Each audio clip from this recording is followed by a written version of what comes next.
The doom of the world, they said, one alone can change who made it. And were you so to voyage that, escaping all deceits and snares, you came indeed to Aman, the blessed realm, little would it profit you. For it is not the land of Manwë that makes people deathless, but the deathless that dwell therein have hallowed the land.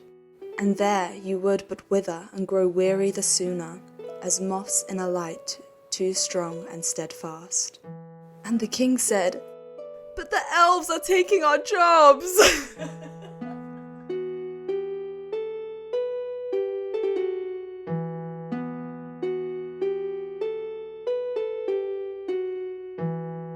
So it's been 2 years since the tumultuous release of The Lord of the Rings, The Rings of Power, and 1,000 long-form essays and in-depth video reviews have already covered every single one of the series' strengths and weaknesses. But here at the onset of the second season, we couldn't resist the urge to compile our own non-comprehensive, cheerfully disordered list of plaudits and nitpicks as a form of what you might call catharsis.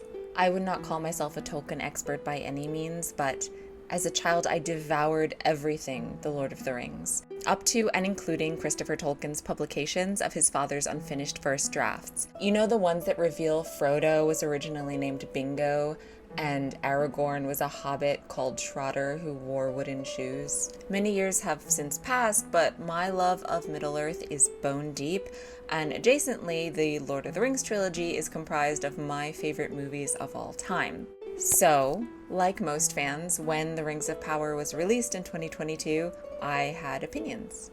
And given that I'm deeply and intimately familiar with the type of frothing outrage that can develop very easily in fan spaces, please take this as a disclaimer of sorts. If you're here for commentary about a show you loved or a show you hated, get cozy and pull up a drink. And if you're looking for vitriolic ad hominem attacks against any member of production, I believe you'd be much happier if you simply go back from whence you came, my love. So, let's go. A long overdue collection of hot takes about The Lord of the Rings, The Rings of Power. Disclaimer, these are just our dumb opinions. Also, beware of spoilers. So this is obviously a generalized assertion, but my opening statement is that the actors who have been hired for the show are mostly doing their best with the material they've been given, and I want to take a moment to extend them a significant amount of grace for that. Some of them have been given better scenes and dialogue to work with, some have more natural chemistry with their co-stars, or have been able to elevate the material where others have not. But all in all, if you are a cast member on this series, I wish you well and hope that nobody has been a dick to you today. Do you wear wigs? No, I do not. Okay. This is objectively not a very important point, but it is one of the hills I have most enthusiastically staked my personal flag on, so The Rings of Power has prompted a lot of discussion on whether long-haired male elves are a canonical element of Tolkien's world, and we're going to break that down. Tolkien occasionally describes male elven hair, specifically referring to it as long, but to my knowledge never once directly states a male elf's hair to be short. This is with the possible exception of Egnor, whose hair, quote, was notable, golden like his brothers and sisters, but strong and stiff, rising upon his head like flames. Interpret that as you will. Meanwhile, though, male elven hair is directly or implicitly described as long with more frequency. The rider's cloak streamed behind him, and his hood was thrown back. His golden hair flowed shimmering in the wind of his speed. And the hair of the Lord Celebrimbor was of silver, long and bright. Elwë himself had long and beautiful hair of silver hue. Then Celebrimbor arose amid the throng. Golden was his long hair. He wore his long dark hair in great plaits braided with gold. The hair of Olwë was long and white, and his eyes were blue. Finwë and Miriel had long dark hair.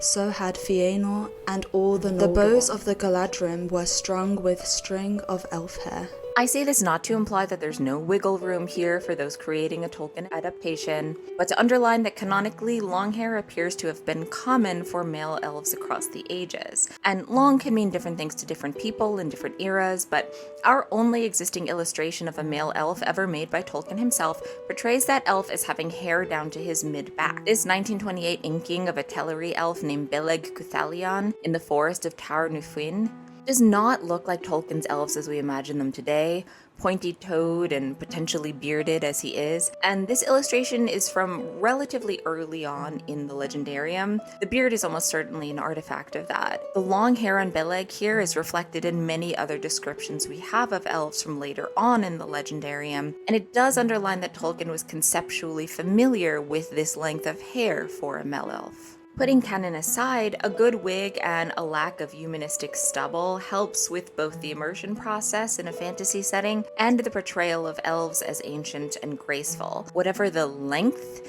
a too modern style can be immersion breaking for audiences. This is not Elrond hair. This is Steve Harrington's Doris Day look.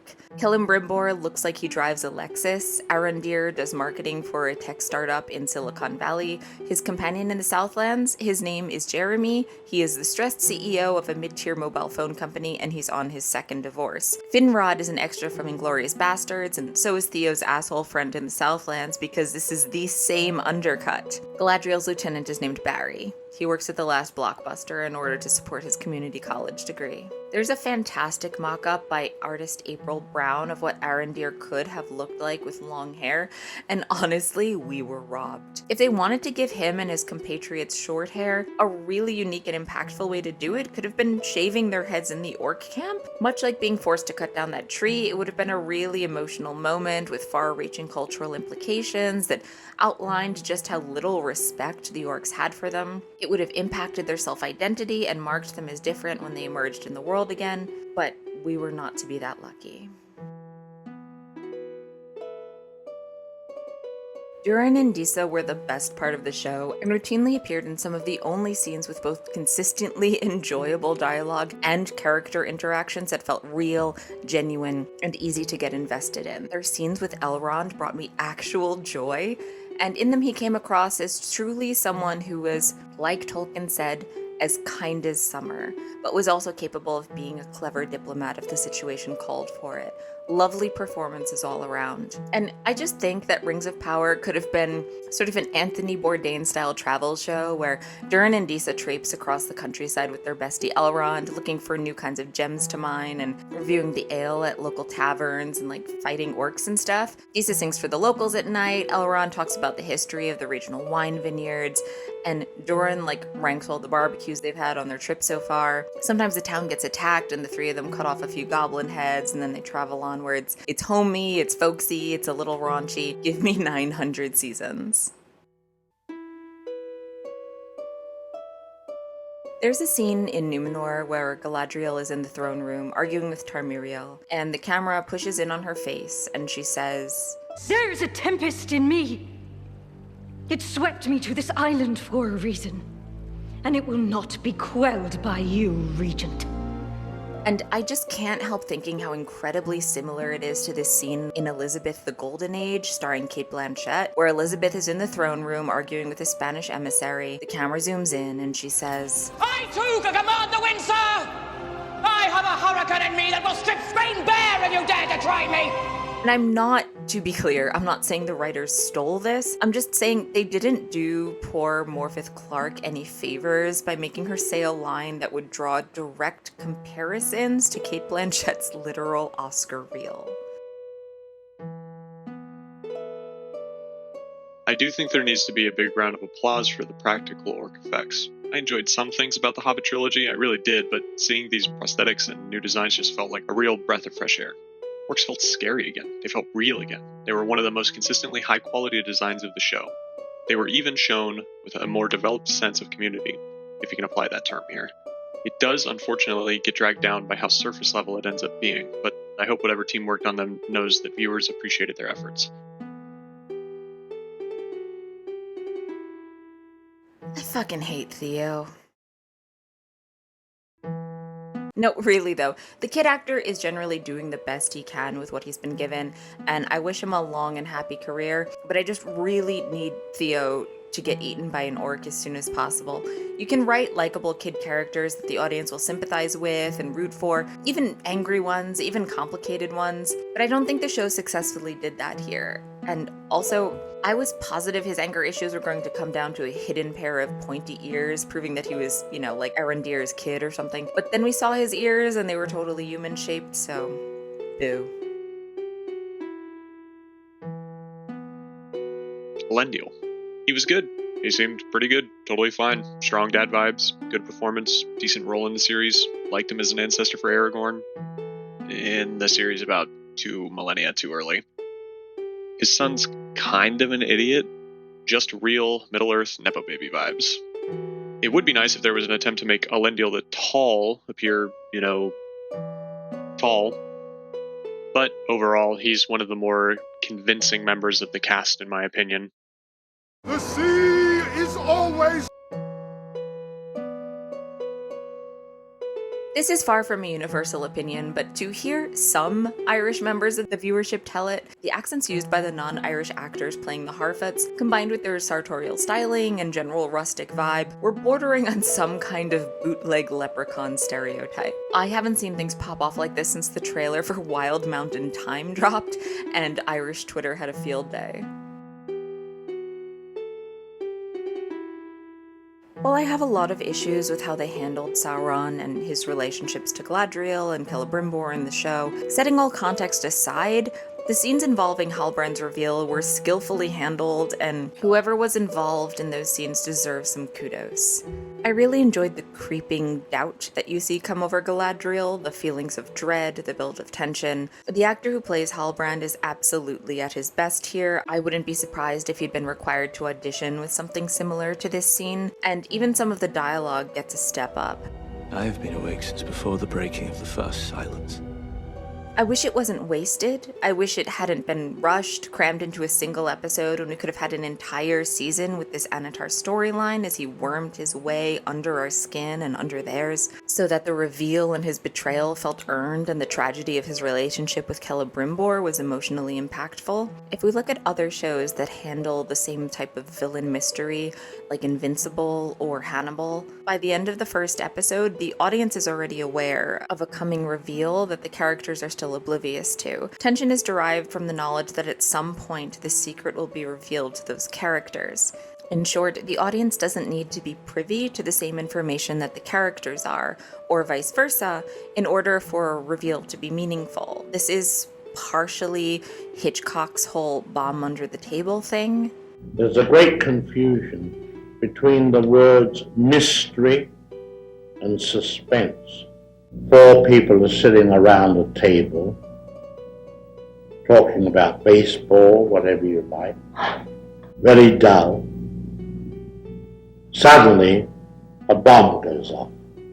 What do the audience have? 10 seconds of shock. Now take the same scene and tell the audience there is a bomb under that table. Well, the whole emotion of the audience is totally different because you've given them that information. Now the conversation about baseball becomes very vital because they're saying to you, don't be ridiculous, stop talking about baseball, there's a bomb under there. The Rings of Power is trying to sell you on a mystery as a hook. And that can work, but the problem is that Halbrand seems to have very little agency as a character leading up to the reveal of his true identity. Whether or not he was secretly pulling the strings the entire time, this appears to us to be a man who was forced into the narrative by the actions of Galadriel, and who more or less stumbled into opportunity at Eregion. This diminishes him significantly as a threatening figure, and has the added side effect of making Galadriel look a little bit like an idiot. And at the end of all this, did Galadriel tell them? The other elves, after Sauron revealed himself, she must have told them that he was Sauron, right? I mean, this is the epitome of a fox in the henhouse situation. It is vital that they know what Sauron was up to. Nothing in this moment is more important than telling them what has really happened. So, surely she did tell them and they just didn't show that on screen, right? Galadriel's first hint that Halbrand was Sauron obviously should have come when she put a mortally wounded man on a horseback to trundle along like a sack of potatoes for hundreds of miles while she hit the fast travel button and he still didn't die. Also, Bronwyn is a healer, and it would have been a cool part of her arc to see her, heal him successfully, but they just needed a plot device to get him to the elves, so Similarly, it's funny to see someone in supposed desperate need of healing brought into this elven realm, an Elrond who is standing right there and who, eventually at least, becomes a famous healer, is not the one who heals him. I suppose they wanted to avoid a potential early reveal in that way, though. I could easily see Elrond healing Sauron and realizing that while he can't perhaps put his finger on what, something about this man is not quite right. Instead of exploiting a character feature of one of your primary characters, they ignore it for the sake of manufactured drama, a recurring theme in the show. We see what I think might be a hint toward Entwives at the end of the first episode, and I genuinely let out a small shriek of joy. I hope we get something on this in season 2. This is going to be a big one. Linguistics is fundamental to Tolkien's world, and the use of words that don't exist much, or at all, in the Legendarium stick out sorely. Tolkienian English is as important a facet of his works as the theological and philosophical elements. There are just too many places in Rings of Power where someone's speech patterns and the formality of their speech, or lack thereof, feel inconsistent or unaligned with their environment. We'll talk about Elven speech in another section, but here's some truly random examples to illustrate this. Soldier. The word soldier appears 28 times in the entirety of Tolkien's Lord of the Rings and the appendices, and only twice in the Silmarillion. It mostly is used in descriptive prose as opposed to dialogue, and only once approaches a direct form of address when Gandalf is speaking to Pippin in The Return of the King. About half of the time in these texts, soldier is used to refer to the men of Gondor. The other half of the time it is in direct reference to the soldiers of Mordor, Orcs, and the word is never used to refer to Elves. Most of the time, Tolkien uses other words to refer to those on the battlefield instead. Men, host, army, captain, riders, sometimes troop. There are 12 uses of soldier in Unfinished Tales, only 3 of which appear in dialogue, and all 3 of those are between Durin and Labadal. Once the word is used to refer to the bodies of the Orcs of Morgoth, and 7 times to refer to either men of Gondor or Numenor. Once as part of a translation for a Sindarin word, alternatively translated as warrior, and finally it is used once, rather abstractly, to refer to foot soldiers of Rohan. This is perhaps the most out-of-place usage in the whole work. It is used 3 times in the Fall of Numenor, once to refer to the forces of Morgoth, once to refer to the Numenorians, and once more as an abstract reference, and is used 3 times in the Nature of Middle-earth to refer to the servants of Morgoth only. It is used 4 times in The Hobbit, 3 times to refer to goblins, and 1 time by Bilbo to refer to the elf warriors of Thranduil. So far, this is the singular use in reference to elves, and it may be considered editorializing on the part of Bilbo since The Hobbit is the only book to be told directly from the character perspective. Soldier has 23 total uses in the history of Middle-earth, 2 in translation, 18 in reference to orcs, and 5 in reference to the men of Gondor or Numenor. Translations overlap with the latter. To break this down further, 3 of those are used in dialogue, and 1 in an internal monologue. This is a 12-volume, 3,500-page work of drafts, letters, and notes by Christopher Tolkien. By comparison, similar words like warrior are used 104 times, and guard is used 185 times, though I did not distinguish between verb and noun. So once again, over half the time, this word is used to refer to those in service to Morgoth or Sauron, occasionally to refer to the men of the West, and 1 time in the whole of the Legendarium to refer to elves that I can find. Given Tolkien's experience in World War I and his general historical expertise, one could extrapolate, although we have no written proof, that he is using this word with some specificity. For example, that soldier is meant to imply a career serviceman in a standing army, as opposed to a warrior nobleman or conscripted layman. And again, it's rarely, if ever, spoken aloud or used as a form of direct address. Peter Jackson's Lord of the Rings trilogy also only uses the word soldier twice in dialogue. Once in The Two Towers when Aragorn is lamenting the lack of trained fighters at Helm's Deep, and once in Return of the King when Gandalf is trying to bolster the resolve of the men of Gondor. So whether or not this word is used in Middle-earth to denote a specific meaning, it's objectively uncommon to dialogue in Tolkien's world. It just doesn't sound like Middle-earth. And, fun aside that may or may not be relevant here, soldier comes to English from the Latin by the way of the Old French circa the 1300s. Lord of the Rings has plenty of French loanwords because in English one cannot escape them, host and captain being other relevant examples here. But Tolkien, who was of course a linguist with a love of pre-Norman Britain, generally preferred words of Germanic or Anglo-Saxon origin. The Rings of Power script uses the word soldier 18 times in spoken dialogue. About 4 of these are used to address a group, while the other 14 or so to address an individual. Many of these uses do involve the Numenorians, who are the ancestors of Gondor, and may or may not employ a standing army of paid professionals. But we see elves using the word too, and we even see them using it to address other elves. Even in the case of the Numenorians, it is being used as a form of address for a barely trained volunteer force. The argument I'm making here isn't that using the word soldier a handful of times is unheard of in Tolkien's writings and therefore the end of the world, which it is not, or that you couldn't scrounge up some diegetic justification for its usage within Middle-earth, which maybe you could. Rather, it's an example of the ways in which language can settle you into a fictional world or drag you out of it. In Numenor, we also hear words like cadet, which similarly brings to mind a modern military structure and which also comes to English from Latin via French as late as the 1600s. I'm sure this was an attempt at making Numenorians appear as an independent culture with their own staple vocabulary, but it doesn't entirely succeed. We'll touch on it later, but briefly this also brushes against the Tiffany problem, which, to quote Wikipedia, refers to the issue where a historical or realistic fact seems anachronistic or unrealistic to modern audiences of historical fiction, despite being accurate. This often occurs with names, terms, or practices that, although historically accurate, feel out of place due to modern associations. We are not talking about historical realism here. We're talking about The Lord of the Rings. We're talking about one specific man's written account of a fantasy world.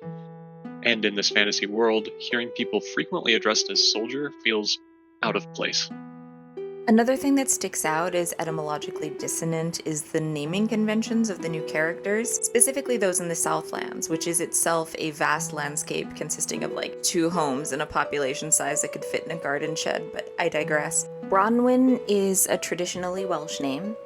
Meanwhile, Theo is a name that sounds like it should be straight out of Rohan, with Tolkien using a similar Old English root for names like Theoden, Theodred, etc. It could be intended as a Greek root instead, which is what brought us the modern Theodore, but the fact remains that viewers only have Rohan as a reference for this type of name in Middle-earth. The other Southland boy is named Rowan, which is Irish in origin, and then meanwhile Valdreg is vaguely Germanic or has sort of Saxon vibes. So you have a single village in the far southeast corner of the map with Irish, Welsh, and Old English names. None of the characters are speaking in those accents, but the Harfoots are running around speaking stage Irish and the dwarves are Scottish, and none of these cultures are implied to be related. Now, nothing in Middle-earth obviously is intended to be an exact one-to-one parallel of real life.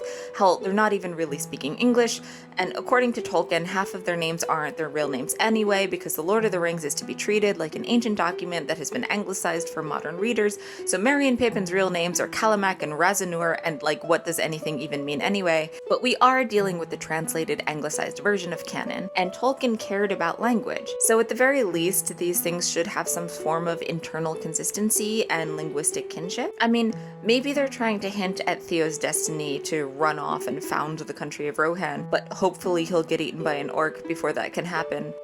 Also, this is only barely relevant, but while we're talking about accents, Isildur's sister sounds like Hermione Granger, and I cannot unhear it. Well, I listen to him on occasion, so yes, I had my suspicions. The actress is actually American, it turns out, and that makes me even more curious about the choice to give the character this specific tone. Not only is the English in the show often used inappropriately, but the Elvish is also used incorrectly. Quenya is used in the majority of Elvish speech in the show, and that simply wasn't done in the Second Age.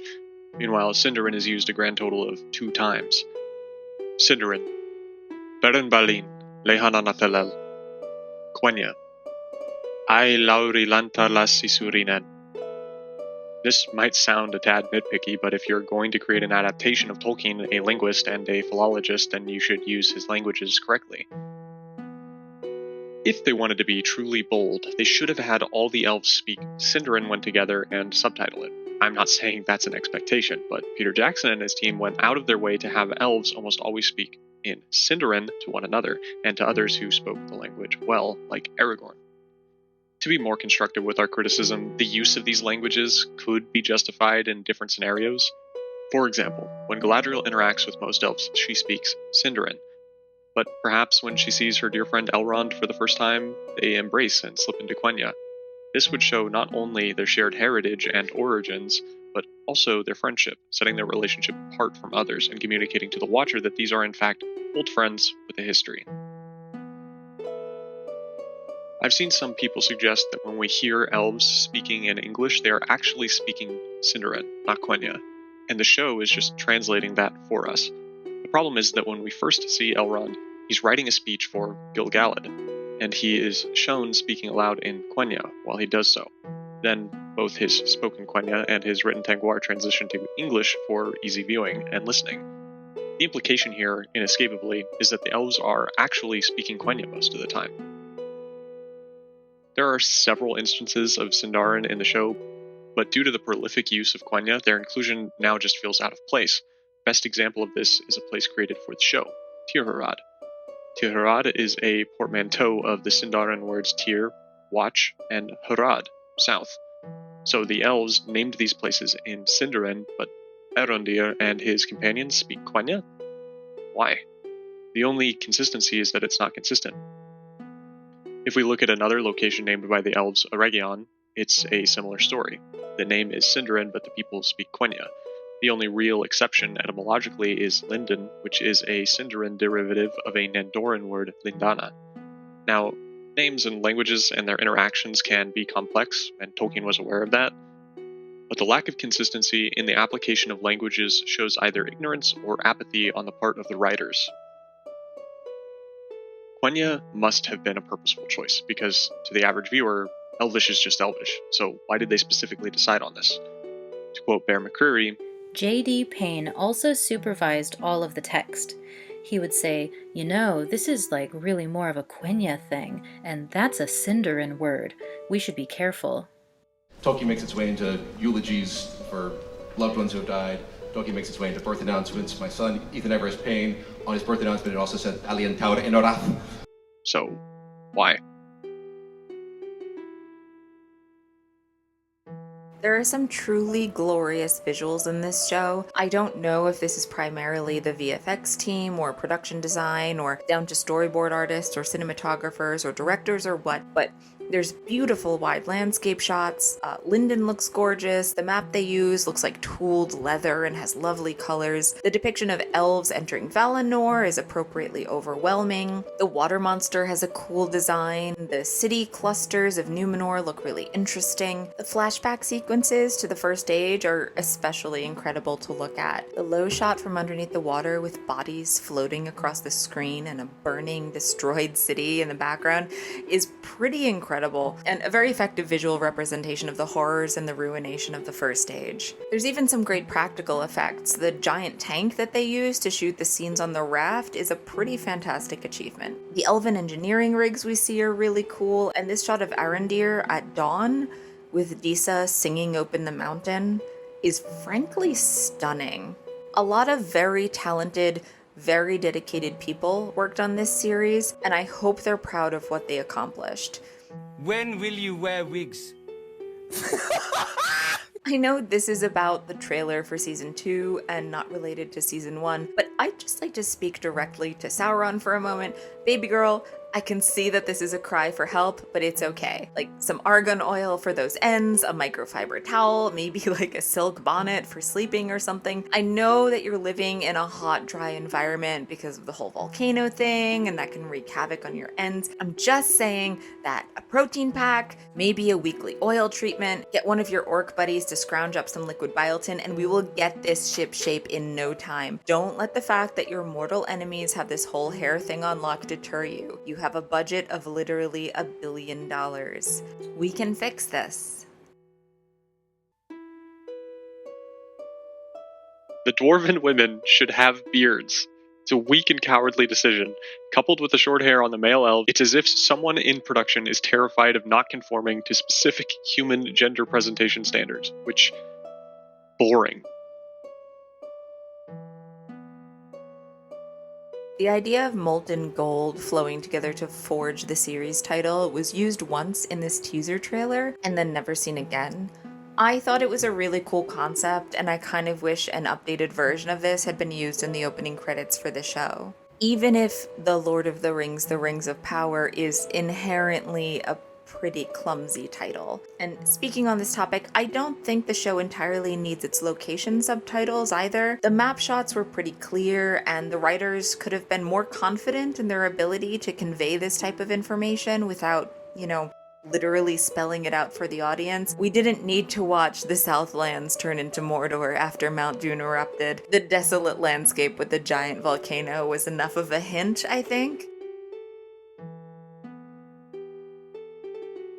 There's nothing else to say about this, really. Celebrimbor is the second greatest smith who ever walked Middle-earth, and Sauron has to teach him, hey, what if you make a good alloy instead of a bad alloy? Couldn't the right alloy also amplify those qualities? And he's like, wow, I didn't think of that. And in the lore, this isn't even as technical as it is in the show. Sauron didn't show the elves literally how to make a ring. They knew how to do that. He showed them how to imbue the rings with their power. That's what makes the rings magical in the first place. I'm just not entirely sure why they structured it like this. Arondir was one of the most convincing elves in the show. He out of everyone gave me movieverse Legolas vibes, and from his speech to his body language, made for a more believable warrior elf type. There were a lot of interesting things that were set up in the show for him, too.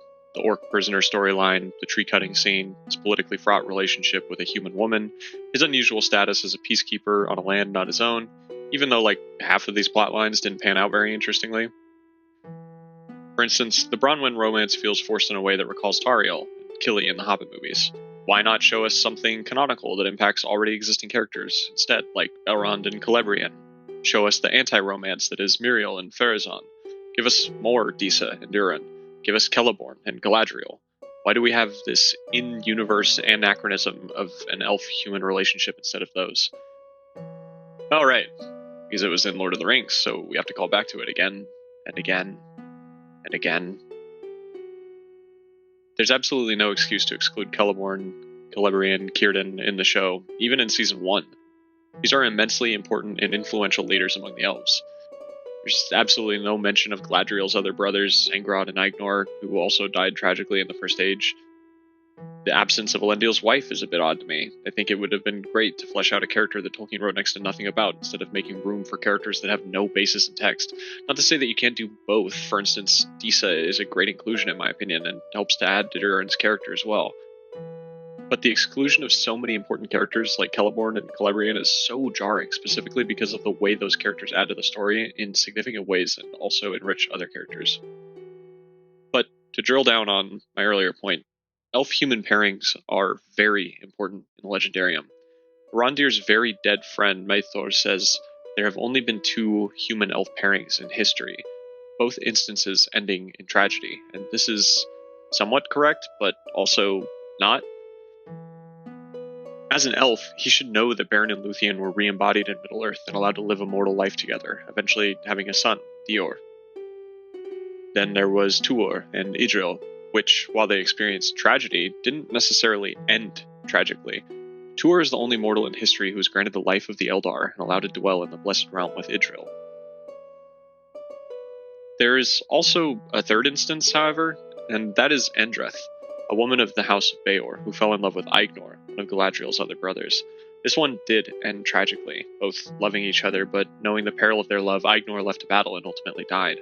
It's one of the more tragic tales in Tolkien's mythology, and the philosophy and metaphysics underpinning how complicated these relationships are in the Legendarium is explored beautifully in the Atrabeth Finrod a Endreth, which I highly recommend both to those wanting to learn more about Tolkien and to those critics who deem his work simplistic or generic. To return to the main point though, the chemistry between Arondir and Bronwyn was just not chemistrying on screen for me, and I wish we'd had really any inkling of why they were supposedly into each other. It's also worth noting that Arondir is also the biggest victim of the ridiculous short hair that so many elves had. He could have had the most glorious hair in the show, and they just didn't do it for some reason.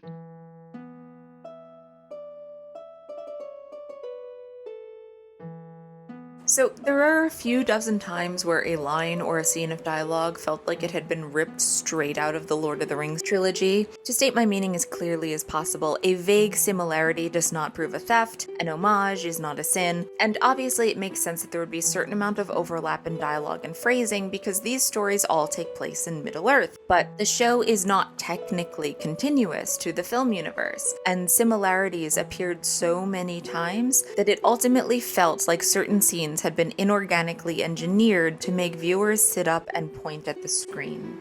Some of these are purely visual. We have the design of the fell beasts. The show uses these instead of dragons, which in the First Age could have very easily made an appearance. And the fell beast killing the eagle in the opening sequence, as if to counter every fan who ever said they should have just taken the eagles to Mordor. There's the design of Narsil, the stranger saying, "When in doubt, Eleanor Brandyfoot. Always follow your nose." If in doubt, fear not. Always follow your nose. This is very tellingly a reference to the Jackson trilogy because this line does not appear in the books. The whole wraith, sword, key situation acting as an object of temptation, like the ring or the palantir. This shot of the stranger shadowing the one of Gandalf and Bilbo in Bag End. The mere presence of the Balrog at this point in the timeline, not to mention the design. Galadriel fighting the cave troll Legolas style in the first episode. The three priestesses having wraith forms, presumably because the Nazgul had wraith forms, and, moviegoers remember the Nazgul. The ring wraiths are a very specific thing in Tolkien's world, being a result of the ring's corrupting effect on men. There's not a clear reason or justification for the priestesses to have these wraith forms. And then just all of these. One whose meaning even our wisest could not discern. Even the wisest cannot tell. Pity's sake, Brandyfoot. Give us a moment to weep. Give them a moment, for pity's sake. It swept me to this island for a reason, and it will not be quelled by you, Regent. Authority is not given to you to deny the return of the king, steward.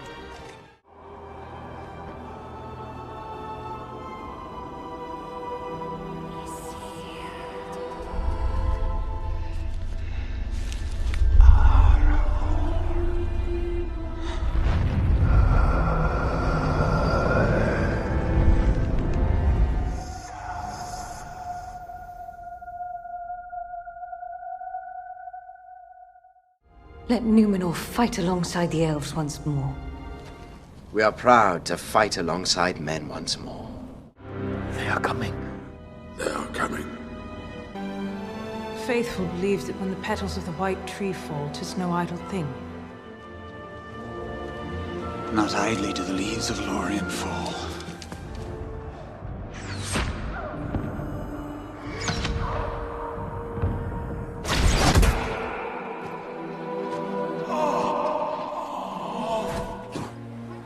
Then rid yourself of it.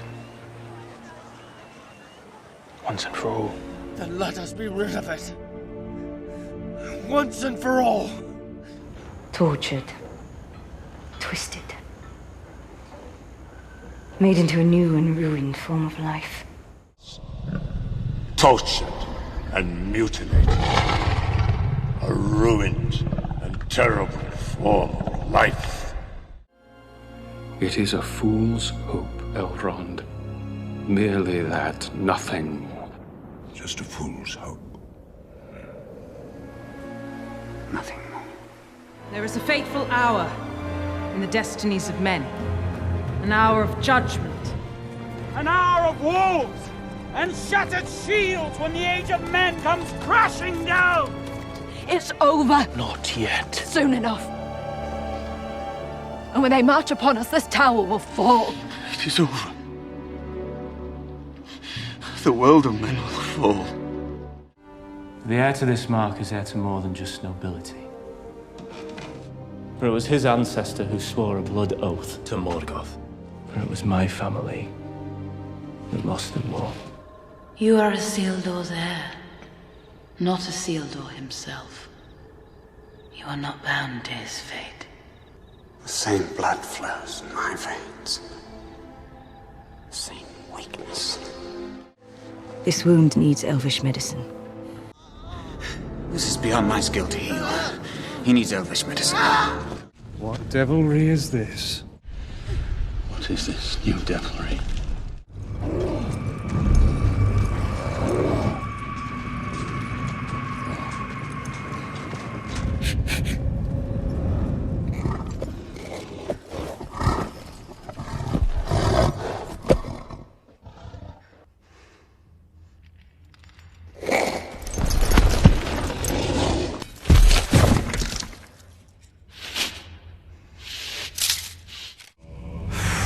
Shadow you came.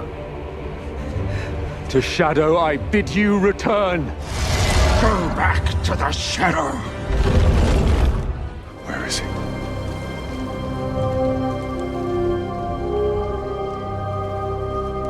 Where is my son?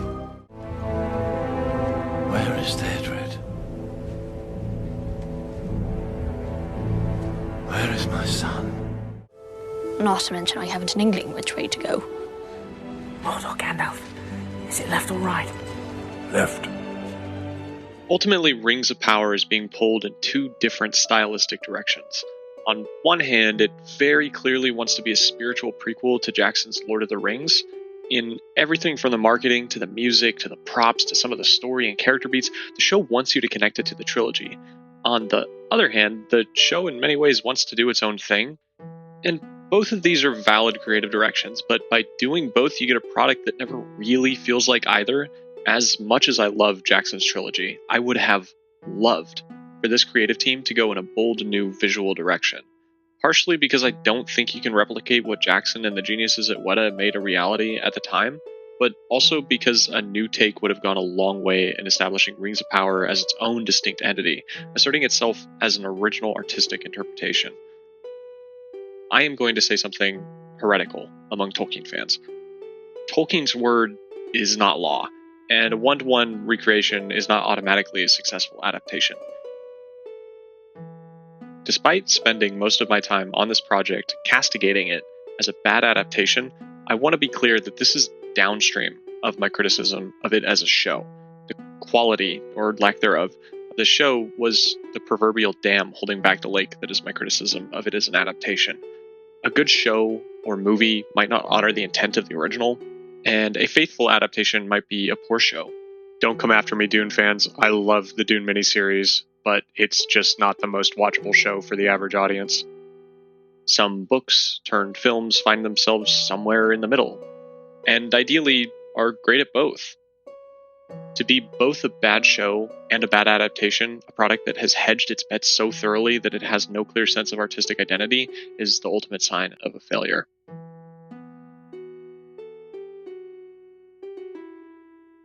I mostly enjoyed the design of the City of Numenor, and I want to shout out everyone who worked on that. It's obviously taking some influences from the White City of Minas Tirith and from Osgiliath, and it's also got some vaguely Byzantine stylings. The statues call to mind the Argonath, but also evoke things like the Colossus of Rhodes and a lot of classical art. It's a cool city design. I like the coloring of this mural, and I like the boat that we see on the aqueduct. I also like that Numenor is a sea culture, even if sometimes they show it clumsily. The sea is always... And I like that they tried a really non-standard sail design here, almost reminiscent of a Chinese junk ship, even though I'm not sure they'd be functional in real life. My main issue with the character of Halbrand is that they had the nerve to make Sauron feel pedestrian. There's a line in Fellowship of the Ring where Frodo tells Aragorn that a servant of the enemy would seem fairer and feel fouler, and this underlines the issue with Halbrand to me. He's neither fair nor foul, he's just some guy. Unlike his canonical alter ego of Anatar, he's presenting himself as an average human, convincingly enough to even fool Galadriel, Gil-galad, Celebrimbor, and Elrond. They want mainstream movieverse audiences to compare him to Aragorn, I think. They expect viewers to say, hey, we want Aragorn, and this is their answer. We have Aragorn at home. They also throw hints at you that he's something more. Looks can be deceiving. Or at least I think that's what they're attempting to do with this fight scene, because that's how you know someone's the Dark Lord. They go a bit hard in a back alley punch-up and get themselves thrown in jail. Truly the type of behavior I like to see from primordial beings of immeasurable power. I found myself really hoping for a less obvious reveal. like Halbrand becoming one of the Nazgul, or even turning out to be the king from the Paths of the Dead, which could have been a really compelling and heartbreaking storyline if done correctly. Halbrand promises to rebuild the Southlands to all 5 people that live there, and gives them hope for the first time in a long time. He befriends a young Isildur, time passes, and when the battle comes and Gondor's hour of need is greatest, he betrays his friend and flees, never quite the hero that other people wanted him to be. As it is, the twist was so obvious that half the audience saw it coming, and though I maintain that the reveal itself is far and away his best scene, it doesn't fix the messy writing that led to it. Plus, and we will get into the weeds of this later, but briefly, Sauron doesn't come across as some kind of master manipulator who coaxed his way into the elves' good graces. Galadriel found a random man with a fancy trinket. She excuses his violence in Numenor by saying that he is quick to temper because his people are dying, but he himself shows no direct indication of this. She insists that they need to save the Southlands, but she has little to no context aside from one man made refugee by orcs. She is thousands of years old and possessed of immense knowledge and wisdom, but he didn't even have to trick her. She tricked herself, and it couldn't have happened if she were making intelligent choices. This also comes hand in hand with the strange romantic tension that she had with Sauron in the show, which is probably best put on display when he offers to make her a queen. Basically, they wrote a Galadriel with big I can fix him energy. Part of what makes Sauron so effective as a deceiver is that he's very good at gleaning the wants and desires of others and playing up to them. This is why the ring has a universally corrupting effect. Good people want to use the ring to do good, but it ultimately breaks them. And here, this moment in the show is less suited to Galadriel's television persona and more to her representation in book canon as a woman intending to establish a realm of her own and to rule over it. In the show, she exhibits no such desire. All of this fundamentally undermines the cleverness of Sauron while making Galadriel appear both tragically gullible and also responsible for the destruction that will come to Middle-earth. This all accumulates to leave a very mixed impression on the success of Sauron as a character in this show. I obviously don't blame the actor. Portraying Sauron was never going to be an easy task, either in the script or on screen, because how do you characterize a veritable fallen angel, and what actor even has the back catalog to prove it can be done? Do you want a Sauron who can properly lay on the charm before going cold and a big twist at the end? Do you want him to exude a charisma that actively pulls you in despite or even because of the character's propensity for violence? Do you want to show the audience who the villain is early on and force them to sit in the creeping terror, waiting for on-screen characters to learn what you already know? Should Sauron enthusiastically walk the line between charming and casually cruel? I always assumed that they would yoink someone with Shakespeare experience off the London stage for this type of role, but actors like Cumberbatch and Hiddleston are cliché villain fan casts at this point, so in order to conceal Halbrand's real identity, I think the producers were right to choose someone who was not yet a household name.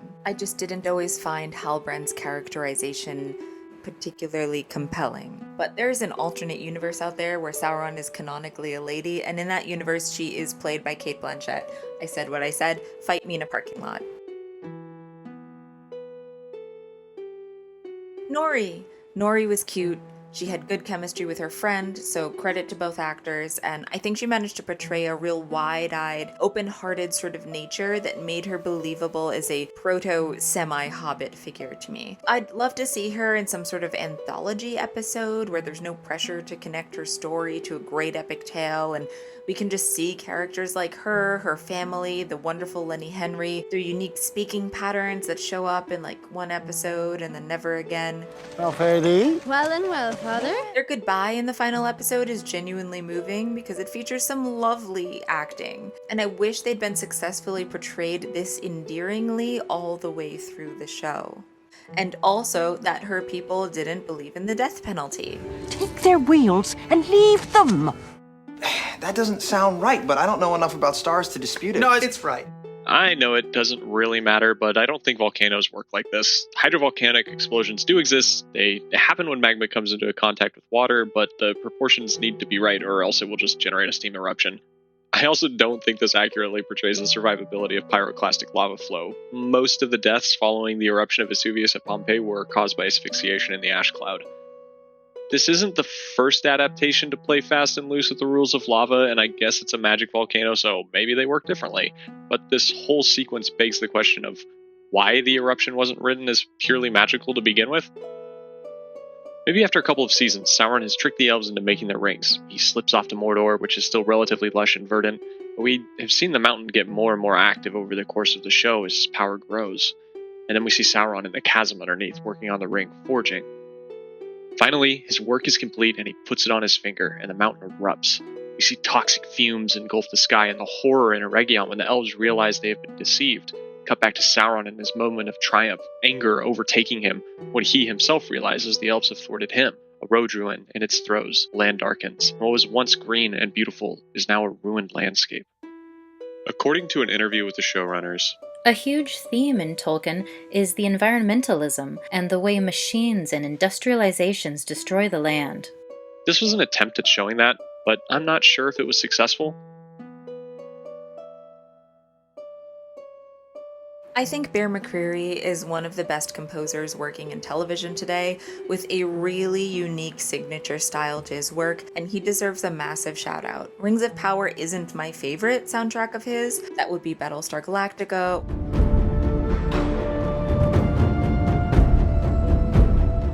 or maybe Outlander.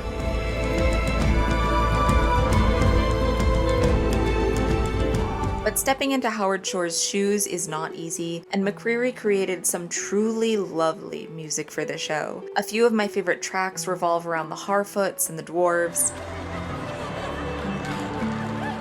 That said, I wish Where the Shadows Lie had been a diegetic poem recitation instead of a meandering credits song. It's one of the only bits of black speech that Tolkien actually wrote, which feels a bit like a missed opportunity. The Rube Goldberg machine that was the sword, rock, dam, river, chain of cause and effect raises some pretty major questions for me. Who built that? How did they build that? When did they build that? Why did they build that? Was this really Morgoth's plan? If so, was it he who built the device into the rock millennia ago? A magic sword that slots into a key and clicks a mechanism and opens a dam and ignites a volcano? Why? To be clear, here is the sequence of events as I can best parse them. The magic sword slots down into a key-shaped hole in a rock altar/birdbath. The altar is in front of a statue of a person getting stabbed with the same magic sword. The statue is in front of a stone wall near the watchtower at Ostirith. The sword rotates a mechanism that then pops down and depresses into the rock, which must have been extremely difficult because there was no hand crank to add leverage against these ancient rusty gears, and ratcheting screwdrivers hadn't been invented yet, so applying the necessary torque must have been like opening the jam jar from hell. And then stones inside the wall of the nearby dam start to shift and slide inward. This then lowers one specific spill gate on the dam, and I reiterate here, nothing up until this point was actually necessary. All they needed to do was bust the dam open. The water then falls down into the valley below and into this hole. It follows these orc-built tunnels for presumably miles and miles into the subterranean caverns of Orodruin. Water falls into the magma, and the volcano explodes. Once again, why? Wouldn't it make more sense and also be more interesting to have the explosion be a result of the innate power of Sauron? Because the whole sequence feels a bit like, hey, haven't you wondered why Han Solo is called that? Except it's, hey, haven't you wondered why Mount Doom is like that? No, I haven't. Because volcanoes do that sometimes. Some things are more terrifying before you explain them.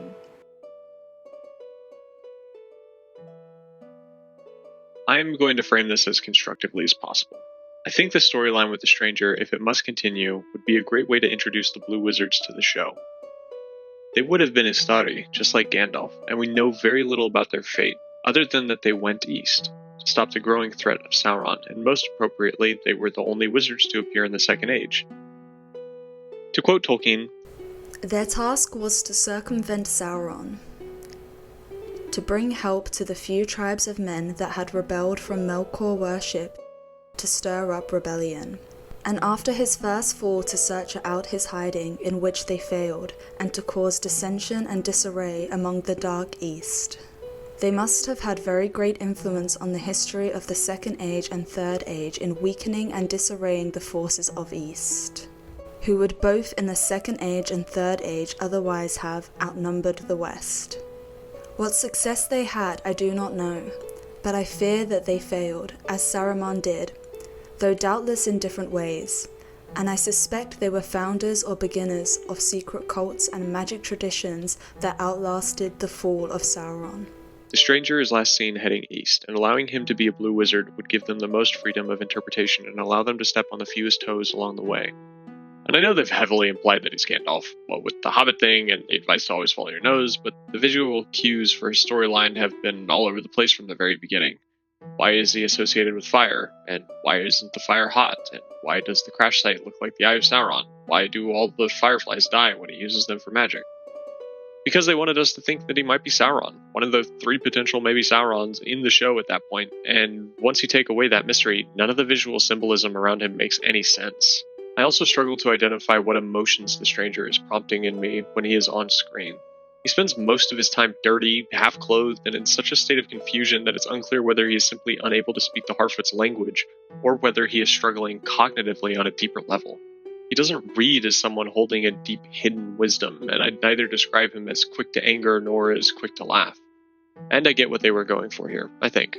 In the Unfinished Tales, it's mentioned that it is said indeed that being embodied, the Istari had need to learn much anew by slow experience, and though they knew whence they came, the memory of the blessed realm was to them a vision from afar off, for which, so long as they remained true to their mission, they yearned exceedingly. Thus, by enduring of free will, the pangs of exile and the deceits of Sauron, they might redress the evils of that time. I just don't know if this works for me as, like, an interpretation of that. Blue Wizard, fingers crossed. Here's a thing. I like politics in my media, or rather, I enjoy well-written pieces of art that have something intelligent to say about the world, whether that world is real or fictional. Some of our media is made with specific political intent, and some is not, but very little art that currently exists on our planet is effectively apolitical, because many aspects of everyday life just naturally intertwine with current political issues. Well, my Arab friends wonder why it's called science fiction. Dune, they say, is religious commentary. According to the writers of these franchises, the rebels in Star Wars were inspired by the Viet Cong, the Death Eaters in Harry Potter were a reflection of the Nazis, and the X-Men were a good metaphor for what was happening with the civil rights movement of the 1960s. The first issue of Captain America, created by Jewish comic legends Joe Simon and Jack Kirby, showed their eponymous character punching Hitler in the face. Nichelle Nichols was personally told by MLK Jr. that her work on Star Trek was equivalent to marching in a civil rights rally. James Cameron calls Avatar very much a political film. Eric Kripke says similarly about The Boys. And when Top Gun was released in the 80s, it aided Navy recruitment, partially because they literally set up recruitment stations outside theaters. Sometimes authors don't intentionally weave political allegory into their work, but the symbology of that work can still become politically applicable. Winnie the Pooh is banned in China.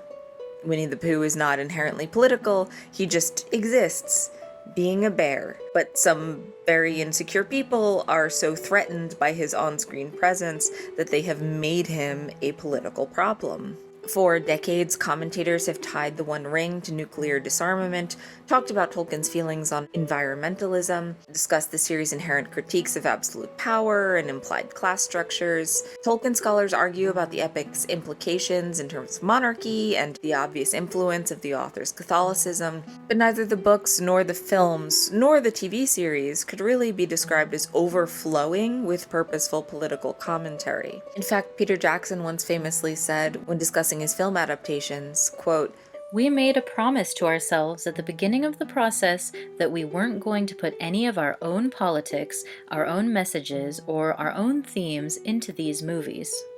Honestly, I think you could argue whether this is or isn't true. Once again, the choices we make when creating art often have accidental political applicability simply because they express the point of view of the artist, but that was at least what he claimed. Similarly, the first season of Rings of Power has nothing particularly political to say with its plot lines. I wish it did, because it teases you by flirting with those kinds of themes, say the Southlands as occupied territory, but it does not engage with them. With one very major exception, but we'll get there. Tolkien was infamously noted as saying that, "As for any inner meaning or message The Lord of the Rings has in the intention of the author, none. It is neither allegorical nor topical. Other arrangements could be devised according to the tastes or views of those who like allegory or topical reference. I cordially dislike allegory in all its manifestations, and always have done since I grew old and wary enough to detect its presence. I much prefer history, true or feigned, with its varied applicability to the thought and experience of readers. I think that many confuse applicability with allegory, but the one resides in the freedom of the reader, and the other in the purpose domination of the author." Similarly, an author cannot, of course, remain wholly unaffected by his experience, but the ways in which a story germ uses the soil of experience are extremely complex, and attempts to define the process are at best guesses from evidence that is inadequate and ambiguous. Okay, so no one-to-one allegorical parallels in The Lord of the Rings, and we're not here to talk about Tolkien's blatantly allegorical short story, Leaf by Niggle. But inescapably, his work was influenced by his real-life beliefs and opinions, both consciously and otherwise. He may have said, in reference to Narnia by C.S. Lewis, "I do not like allegory, and least of all religious allegory of this kind." But Tolkien also stated that his own trilogy was a fundamentally religious and Catholic work, unconsciously so at first, but consciously in the revision. That is why I have not put in or have cut out practically all references to anything like religion, to cults or practices in the imaginary world, for the religious element is absorbed into the story and symbolism. He also referred to Numenor as Atlantis, said of Sam Gamgee that, "My Samwise is indeed, as you note, largely a reflection of the English soldier, grafted in the village boys of the early days, the memory of the privates and my batmen that I knew in the 1914 war and recognised as so far superior to myself." And he even used his work as a reference point when discussing real-world events in his private life, writing in 1944 to his son Christopher, then serving in the RAF. "We are attempting to conquer Sauron with the ring, and we shall, it seems, succeed. But the penalty is, as you will know, to breed new Saurons and slowly turn men and elves into orcs. Not that in real life things are as clear-cut as in a story, and we started out with a great many orcs on our side." The destruction of the natural world was obviously another heavy theme in Tolkien's work, and the deforestation of Fangorn, and Saruman with his mind of metal and wheels, and his hand in the raising of the Shire, would not have existed as they did without Tolkien's personal views of pastoral destruction and industrialization, without his love of gardens, trees, and unmechanized farmlands. The Scouring of the Shire developed in the story without, need I say, any allegorical significance, or contemporary political reference whatsoever. It has indeed some basis in experience, though slender, for the economic situation was entirely different, and much further back. The country in which I lived in childhood was being shabbily destroyed before I was 10, in days when motor cars were rare objects. I had never seen one, and men were still building suburban railways. So, as he says, no contemporary political reference whatsoever, but partially derived from Tolkien's very strong opinions on the issue. Also, if we're talking political applicability, this was an area with plenty of that. Though the spirit of Isengard, if not of Mordor, is of course always cropping up. The present design of destroying Oxford in order to accommodate motor cars is a case, but our chief adversary is a member of the Tory government. I say all this to say that a Numenorian man screaming about elves taking their jobs is not out of place in Tolkien's world because it could be politically applicable today. It's out of place because it's badly written and fails to be internally consistent within the world building when it comes to the history of the city and its people. The elves are objectively not taking any jobs in Numenor at all, have never been in danger of properly doing so, and this completely misrepresents the state of fear, envy, and hatred that makes up the weeds of elf Numenorian politics. The show could have focused on political feuds in both the kingdoms of men and elves as a way to build early tension. I was actually super excited to potentially see more Middle-earth politics in the show. I don't want any Tolkienian adaptation to be too much like Game of Thrones, but the show portrayed in-universe machinations of state very compellingly, and there was a great deal of political strife during the Second Age to take inspiration from here. Some just general background information: most elves in Middle-earth are either Sindar or Sylvan. Both are ultimately Telerin, but they never made the passage over the sea to Aman. The ruling class, with the exception of Círdan and the Havens, Orifer and the Greenwood, and Amdir and Lorien, are Noldoran elves.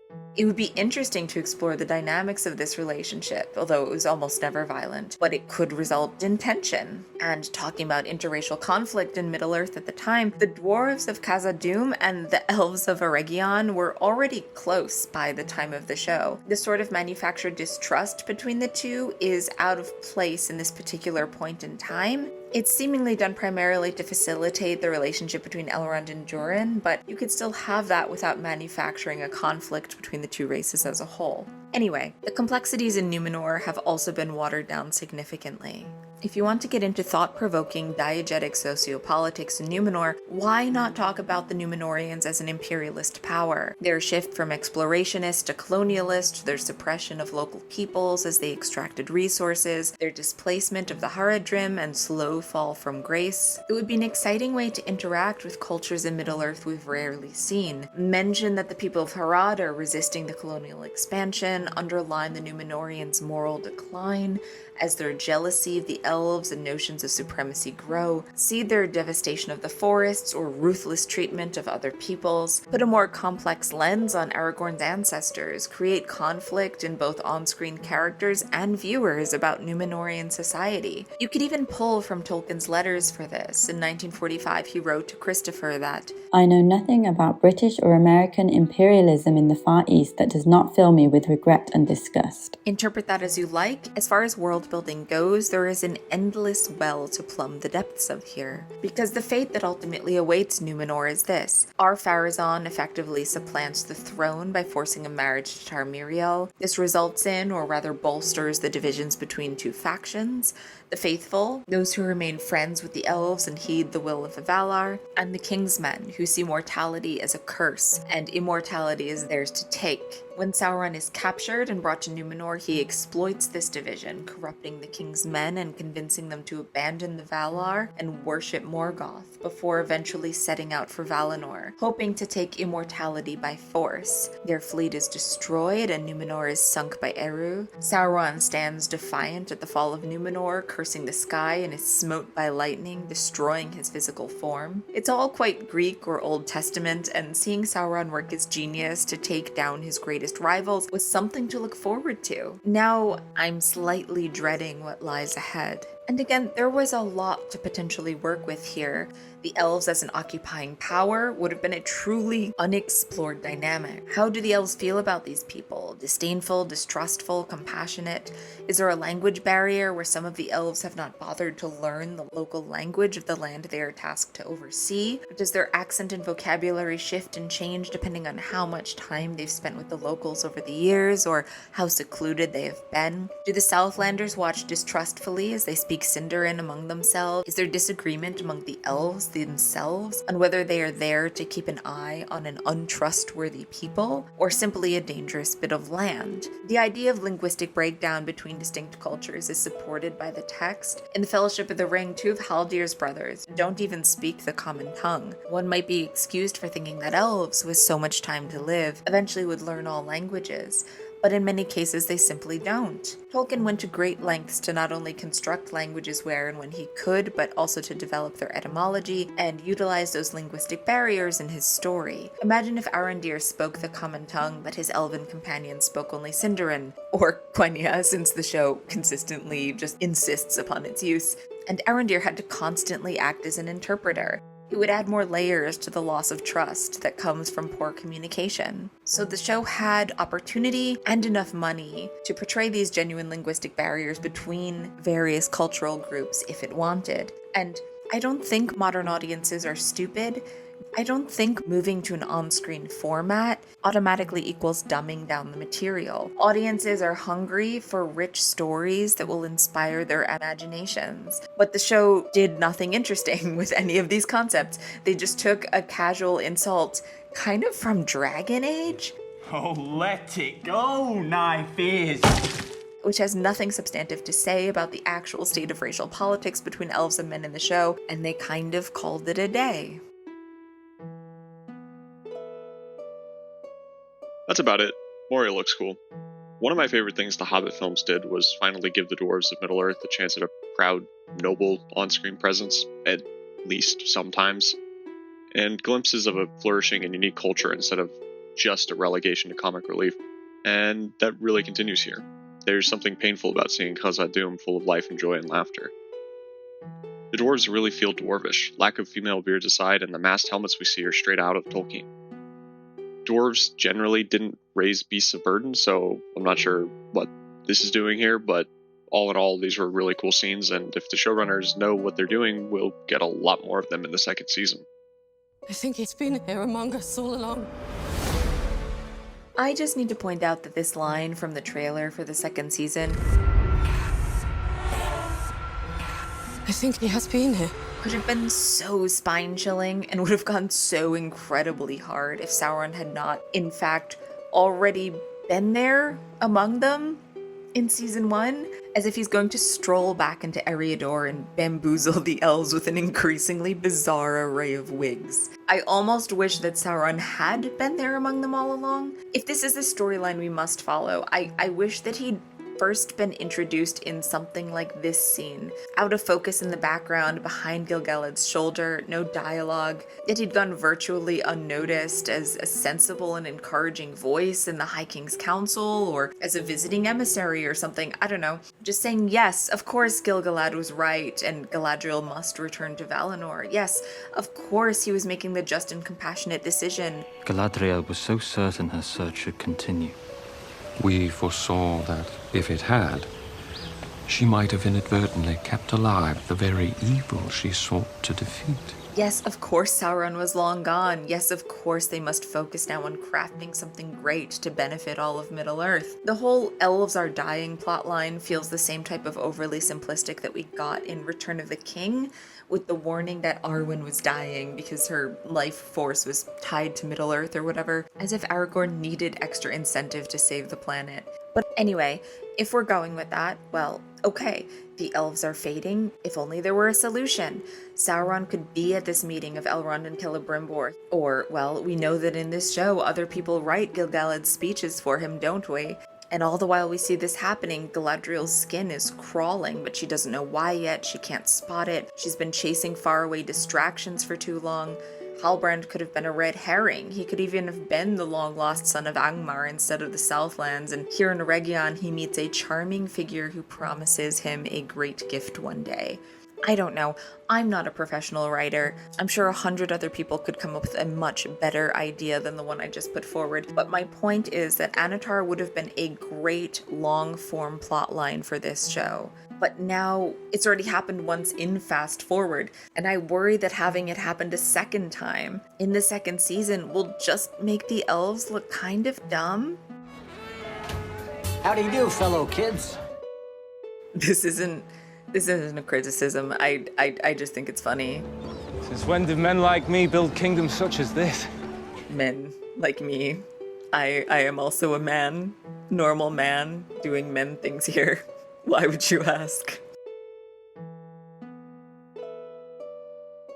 As a whole, the costumes for Rings of Power were hit or miss for me, and in a $1 billion project, that is a frustratingly middling success rate. I'm not a costume historian or even what you'd call an educated enthusiast, and we don't have time to break down every piece of clothing featured on the show, so this is going to be a brief overview followed by a handful of specific examples that stuck out to me on first watch. There is some costuming that I enjoyed. I like that Galadriel has ultra-fine mail, even if I don't like how tattered it appears around her face. I love Elrond's blue cape, even if the wear on it strikes me as a bit more human than elven, and it's matched in color scheme by a bunch of background extras here. But I like that it looks like a real handmade, artisan crafted piece of clothing. I like the lining of Gil-galad's cape, I like the lacing at his wrists, I like the unique style of Arondir's armor, even if that type of elven design appears basically nowhere else in the show. I like Elrond's one silky white looking outfit, I like the leg wrap that we see here, I like the sleeve detailing that reminds me of Gil-galad's, I like the green outfits that we see on the elven guards, I like the square neckline of Muriel's golden dress. I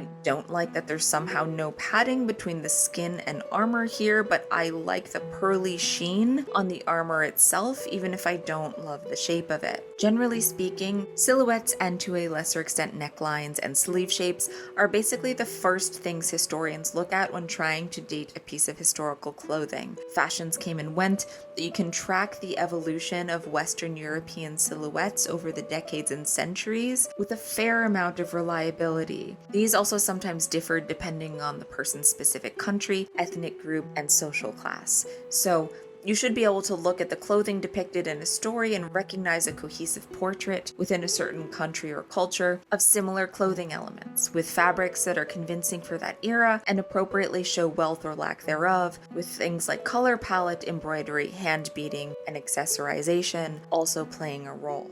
And I just don't think Rings of Power succeeds in all of these areas. The influences for each location and each culture feel muddled at times. The elves feel incohesive, with Renaissance armor but Corinthian helmets, and all of the Valinor scenes feeling a little like something out of Midsummer. That isn't to say that no attempt at cohesion was made. Elrond's shirt with the finely laced deep V must be some sort of elven standard, because the shirt Halbrand wears upon arrival to Region is much the same. A little more confusing is this wavy pattern, or at least one much like it, which appears on Gil-galad, on the cloth of Elrond's outfit, and on this worn and corroded armor that Adar wears. I think this is meant to imply some sort of sartorial norm among the elves, and I guess it also means that Adar has been wearing this same armor for thousands of years, either in a mockery of or an attempt to retain some part of his elven heritage. Is this what he was wearing before his corruption by Morgoth? Did he pull it off of an elven corpse? Who's to say?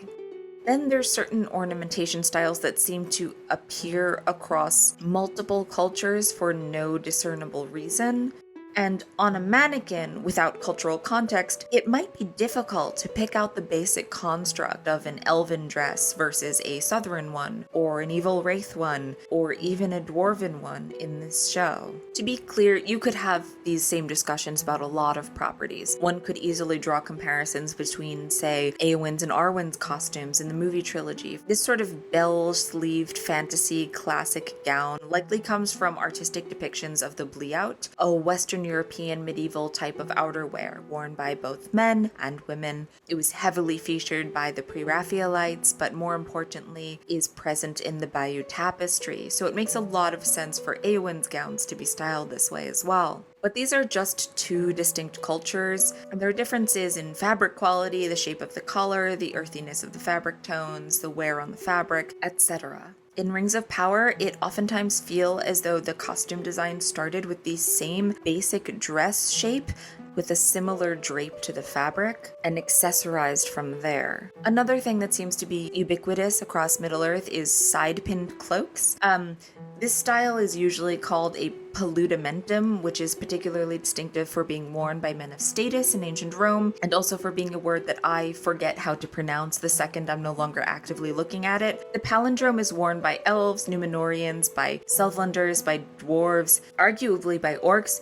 The only race we see not wearing the penultimatum is the Harfoots. And I really like that the perpendicular is visually distinct. I like that they were drawing from a different visual reference than the usual bog standard fantasy cloak, but Elrond wears a cloak stylistically comparable with Tarmiriel, with Durin, and with a random Orcinator's army 100 miles away. And of course, there would be cross-cultural similarities with clothing. The pendulum itself may have its origin in the Greek chlamys, plus there are side cloaks in Anglo-Saxon art too. I think that the contrapposto looks really cool. I'm just outlining it as another area where I can't help but wonder how much discussion was had about the in-universe reason for these similarities. On top of this, some of the fabrics feel modern and even cheap, as opposed to rich and genuinely hand-detailed. As an aside, I'm purposely avoiding the word anachronistic here. We're going to get more into this later when I go down a rabbit hole about potatoes, but I do feel it's important to point out that quote-unquote anachronistic fabrics have been successfully used for on-screen live-action stuff since the Nyla Dixon era. A lot of the elf costumes have silk brocade, there are Indian fabrics in Eowyn's dress, metallic gold thread in Gandalf the White's robes. These might be out of place in a historical Germanic or Celtic setting, depending on the era, and I suppose on the extensiveness of your trade routes,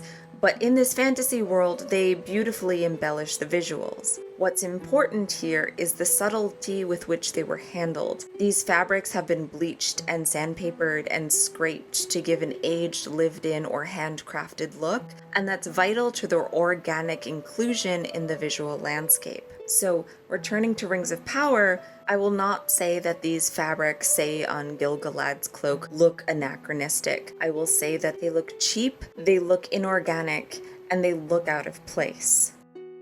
Let's drill down and talk about a couple of specific costume examples. My first is Tarmiriel's blue scale dress, and I've picked this dress mostly because I almost love it and feel so much frustration about the ways it falls short. To talk generally about Numenorian influences for a second, I would have liked to see some more Egyptian impact on the design. Tolkien doesn't claim them as Egyptian, of course, but he does say that the Numenorians of Gondor were proud, peculiar, and archaic, and I think are best pictured in, say, Egyptian terms. In many ways they resembled Egyptians, the love of and a power to construct the gigantic and massive, and in their great interest in ancestry and in tombs. I think the crown of Gondor was very tall, like that of Egypt, but with wings attached, not set straight back, but at an angle.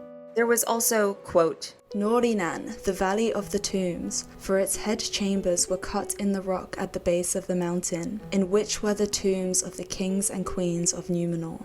That wasn't the end of cultural inspiration here, though. Numenorian language was allegedly largely based on Hebrew, and in letters, Tolkien often spoke of Numenor as his Atlantis, referring obviously to Plato's allegorical story about an island nation, their hubris, and their downfall. Plato places his fictional island somewhere, quote, in front of the Pillars of Hercules, which is of course the Strait of Gibraltar. The only people who can confidently place Atlantis on a map are grifters who are out for your money, but safe to say that the visual influences for Numenor range far and wide. And in Rings of Power, we don't get a lot of visual impact from Egypt, Atlantis, or the Levant in general. Although I will say Lord of the Rings and Rings of Power both did their best to interpret Tolkien's vision and illustrations of Egyptian-style tall winged crowns in the military helmets. I also get where Rings of Power took the fish scale look from, even if I don't love the final result of that design. Tolkien mentions that King Eldarion formed a mariners' guild, honoring Uinen, goddess of the sea. The guild was called the Uinendili, and their helmets were, quote, made of overlapping pieces of metal, the fish crest of leather embossed and colored. So I wish that we'd had the chance to see some kind of reference to Tolkien's Nautilus helmet design, or some more designs based on his sketches of Numenorian tile, all of which look vaguely Eastern European or Western Asian. But the main influences of Numenor in the show are obviously Byzantine, and honestly, I love that. These are Roman styles with more opulence, more detailing, grown out of a kingdom neatly straddling east and west at the height of the Silk Road. I like that this is what they decided to pull from visually. The Numenorians have a number of looks that seem pulled directly out of Byzantine history, and the first thing that stood out to me was the framing of Muriel's face with her gold jewelry. The second big reference I see here is obviously in 19th century art, around the era of the Pre-Raphaelites. This much maligned armor seems to be inspired by Milias and Lenoir's paintings of Joan of Arc, while Galadriel's slightly culty midsummer dress in Valinor has something of Waterhouse's Lady of Shalott about it. To be clear, this is not a criticism of those inspirations, and once again, this isn't the first Tolkien adaptation to be impacted by late 19th century or early 20th century painting. Éowyn's white dress in particular looks straight out of an Edmund Blair Leighton frame. With both Éowyn and Arwen, a lot of these costumes owe more to artistic interpretation than they do to authentic historical styling. And this glorious green dress even recalls the Lady in the Unicorn tapestry, which demonstrates a skirt style that belongs firmly to the French Renaissance. And again, that is not a criticism. A lot of this comes down to storyboard art as well. To quote the great artist Ellen Lee, I've been strongly influenced, in technique as well as subject matter, by some of the early 20th century book illustrators, Arthur Rackham and Edmund Dulac in particular, Burne-Jones and other pre-Raphaelites, and the arts and crafts movement they engendered. So, right. To go back to the Rings of Power, there's something in these outfits that instantly reminds me of a Waterhouse painting. The internet has already noticed that one outfit in particular is practically a one-to-one replication of this Herbert Schmaltz painting, Zenobia, Ancient Queen of Syria, from 1888. Syria was, of course, once a major region in the Byzantine Empire. And the pre-Raphaelite imaginings of ancient societies are especially strong in Tarmiriel's blue dress. The drape of the fabric, the billow of the sleeves, the stylized golden queen's girdle. There are a few 19th century paintings of Byzantine royalty that have a similarly stunning color palette and vibe to this dress as well. There was truly a framework for something gorgeous here. And then you see these two shiny scales, the dull neckline, what looks like the arc reactor from Iron Man settled on the chest, and it all falls apart. It's just so frustrating to see them come close to some kind of spectacular work of art and then trip halfway through. My second specific example is what I've taken to calling Bronwyn's H&M spring collection dress, because it looks like the kind of boho maxi racerback that you'd find on the clearance rack at your local outlet, and it drives me absolutely insane. Props for giving her a layer to wear underneath. This white shift sort of thing is presumably a nod to historical styling, but this dress feels wildly out of place in Middle-earth generally, and in the Southlands specifically. I want to be 100% fair here. I know a lot of people have even said she's the only person in the whole show dressed like this, and on first watch through, I thought so as well, but in the interest of complete accuracy, that's not strictly true.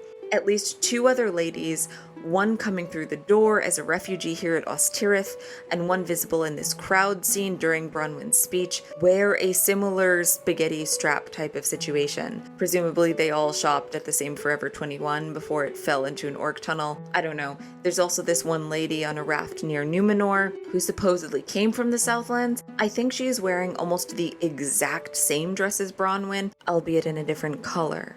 But even taking these factors into account, this dress still sticks out like a sore thumb, in style and in color, in this particular society. No one else among these unwashed peasant masses is consistently wearing these strong colors. Most women are not showing this much skin. Bronwyn just looks like a time traveler who had general admission tickets to Glastonbury. I assume they have given her this dress to signify her place as a main character, her position as a bit of a rule breaker maybe, but she's not meant to be a rich woman. She doesn't have a labor-intensive or performance-based job. She's not from a warm climate. She doesn't appear to spend her free time harvesting blue dyes. Why is she, in universe, wearing a garment that places her so far outside of the society that she lives in?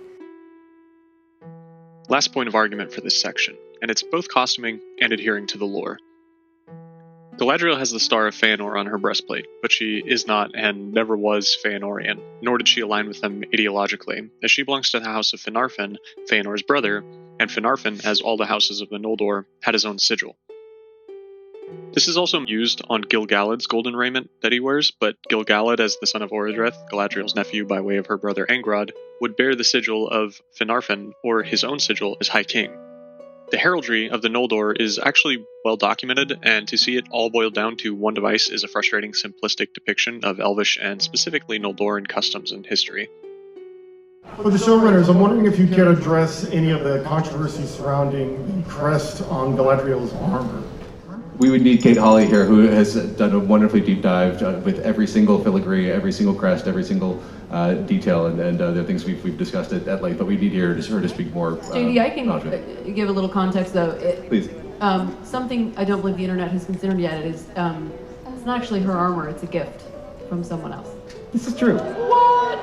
So the show not only fails to maintain a consistent visual tone with its costume between cultures, but it also fails to articulate a seemingly benign but important facet of Noldoran culture. Furthermore, there is a misuse of gold versus silver in Rings of Power, specifically in regards to the costuming. Now, I don't want to make this a big deal, because at the end of the day, it isn't, and even the trilogy doesn't always get this exactly right. But where the costume designers in Lord of the Rings used gold, they had good thematic reasons for applying this. It 1, clearly distinguishes them from the Orcs, and 2, it is used as part of a theme of nature to which the Elves are especially attuned. This is arguably the Elves at the peak of their power in Middle-earth, right before their waning. Their gold-green armor represents that their time in Middle-earth is finite, and they will soon depart, regardless of whether or not they defeat Sauron. The prologue Elves are in the springtime of their years, so we tried to capture a motif, a colour, a palette of spring. The subtle greens, the succulent plant textures of the fabric. I accept it with the dwarves, as their race is the one exception in the Legendarium that does not have the same evil connotation with gold, at least mostly. However, both the elves and the Numenorians especially seemingly use gold everywhere. The reason this is important in regards to the Legendarium is that silver is the oft-associated precious metal of choice for those that are good, and gold is the precious metal of choice for those that are evil. This is not ubiquitous. Such as Vilya, the Ring of Air, is explicitly said to be made of gold set with a sapphire. Inaria, the Ring of Fire set with a ruby, is seemingly made out of gold based on an illustration by Tolkien himself. However, I don't believe this is outright stated. The elves don't use it as much, and they mostly get a pass from me, honestly. It's really in your face at times, such as in the case of Gil-galad. However, in the case of the Numenorians, we see gold everywhere, and I think that this could be used in an interesting way. For instance, this is Numenor before the fall, so there are supposed to be 2 distinct factions, the Faithful and the King's Men. It would be nice to see a visual distinction between the two, the Faithful being draped in silver, and silver being heavily used in their motifs. This would be a really lovely visual contrast that still communicates the wealth and power of Numenor. I am reminded of the scene in the court in Ridley Scott's Kingdom of Heaven, where you have the Knights of Jerusalem clad in a very lovely light blue on one side, and the Knights Templar clad in white and red on the other. This simple visual distinction means you never wonder who is who or what side of the internal conflict they are on. Instead of that, everyone wears gold a lot, which again could be fine if it was communicated to us in any way that this was an element of cultural significance or a symbol of avarice. This is all ultimately a self-indulgent digression, but it further demonstrates and drives home half of the thesis of this project, that the creatives of Rings of Power have fundamental misunderstandings of the Legendarium. In closing, for the most part, the costumes are not memorable or particularly interesting on the whole. Speaking as someone who made costumes professionally, they either look fake, cheap, or both, which is simply inexcusable for a show with this budget. None of the armor does anything for me, and if we contrast it with either Lord of the Rings stylistically or Game of Thrones on a quality level, the armor is either overdesigned and rather obnoxious or too thin and papery, and sometimes both. Lord of the Rings really set the bar for fantasy armor. It is for the most part practical, diverse, and looks real and lived in. This is personal preference, but I think fantasy artists have a tendency to over-design their armor. It's often too bulky and cumbersome with too much going on that loops back around into being uninteresting. Lord of the Rings managed to strike the best balance to date, in my opinion, where at its peak the armor is regal and culturally grounded in the artistic stylings of those who wear it, while also being grounded in some practical use. It's superbly well thought out and never an eyesore.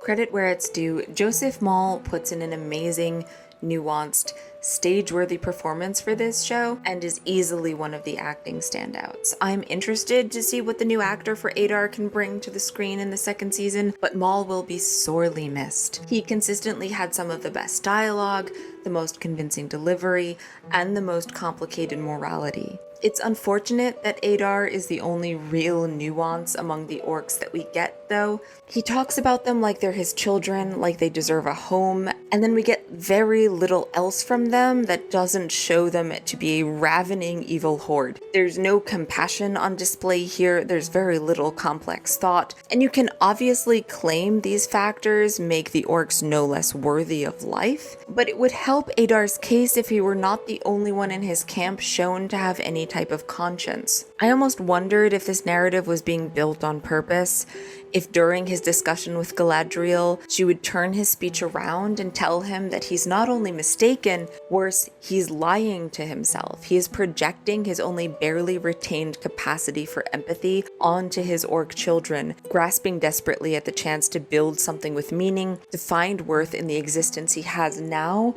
rather than the one he was born into. But I don't know, maybe they're saving that conversation for season 2. This needs like a proper essay in and of itself to do justice to the topic, but overly simplistic representations of population numbers are a pet peeve of mine. Thor Ragnarok somehow evacuated an entire nation onto a single spaceship as if a wildly diverse, hyper-advanced ancient civilization could possibly condense down into an indistinguishable huddle of medieval peasant cliches without a single mention of art, technology, medicine, horticulture, flora, fauna, or history left behind to mourn. We don't see a single person hauling a stack of books. No one's trying to bring their weapons, their mama's recipes, their heirlooms, their apothecary stock, their appliances, their dog. Plenty of refugees throughout human history have been forced to flee their homelands with literally nothing, but most try not to do that if given any choice. I digress. Getting back to the point, the entirety of the Southlands is like 2 villages with a single watchtower of elves overlooking it, and the biggest authority figure appears to be the innkeeper. We're given to believe that this was part of an actual kingdom once with an actual king, but there's never any suggestion about what other places this kingdom could have included, or any other settlements or other elf camps nearby. So this really does just appear to be it. And obviously, even today, it's possible to find highly decentralized rural dwellings in every country, and your average medieval farmland would have hosted low-density populations spread thin across the landscape. That's not the problem. The problem is that the narrative here frames these villagers as representatives of the vast Southlands, which is rather like if Lake Town was our only point of contact for the entirety of Rhovanion. The Numenorians also happened to find the Southlanders with pinpoint accuracy just in time for their dramatic rescue. To be fair, Halbrand does specifically tell them that the orcs were headed toward the watchtower of Ostirith and points at it on a map, so this isn't a completely random happenstance. But even if you assume that they sent scouts ahead and found this village and reported their immediate need back to the Numenorians, the timeline for this whole rescue mission still pushes my suspension of disbelief. We set out 2 weeks ago, sailing from We tell her all our affairs. So yeah, this is what we're left with. The return of the not king to the only dang village in a 100-mile radius. Contrast this with the 2 towers, where we have the city of Edoras, we have outlying villages, we have multiple refugee trains into Helm's Deep, with a huge population in the caverns, and that still doesn't fully represent the sizable population of Rohan referenced in the books.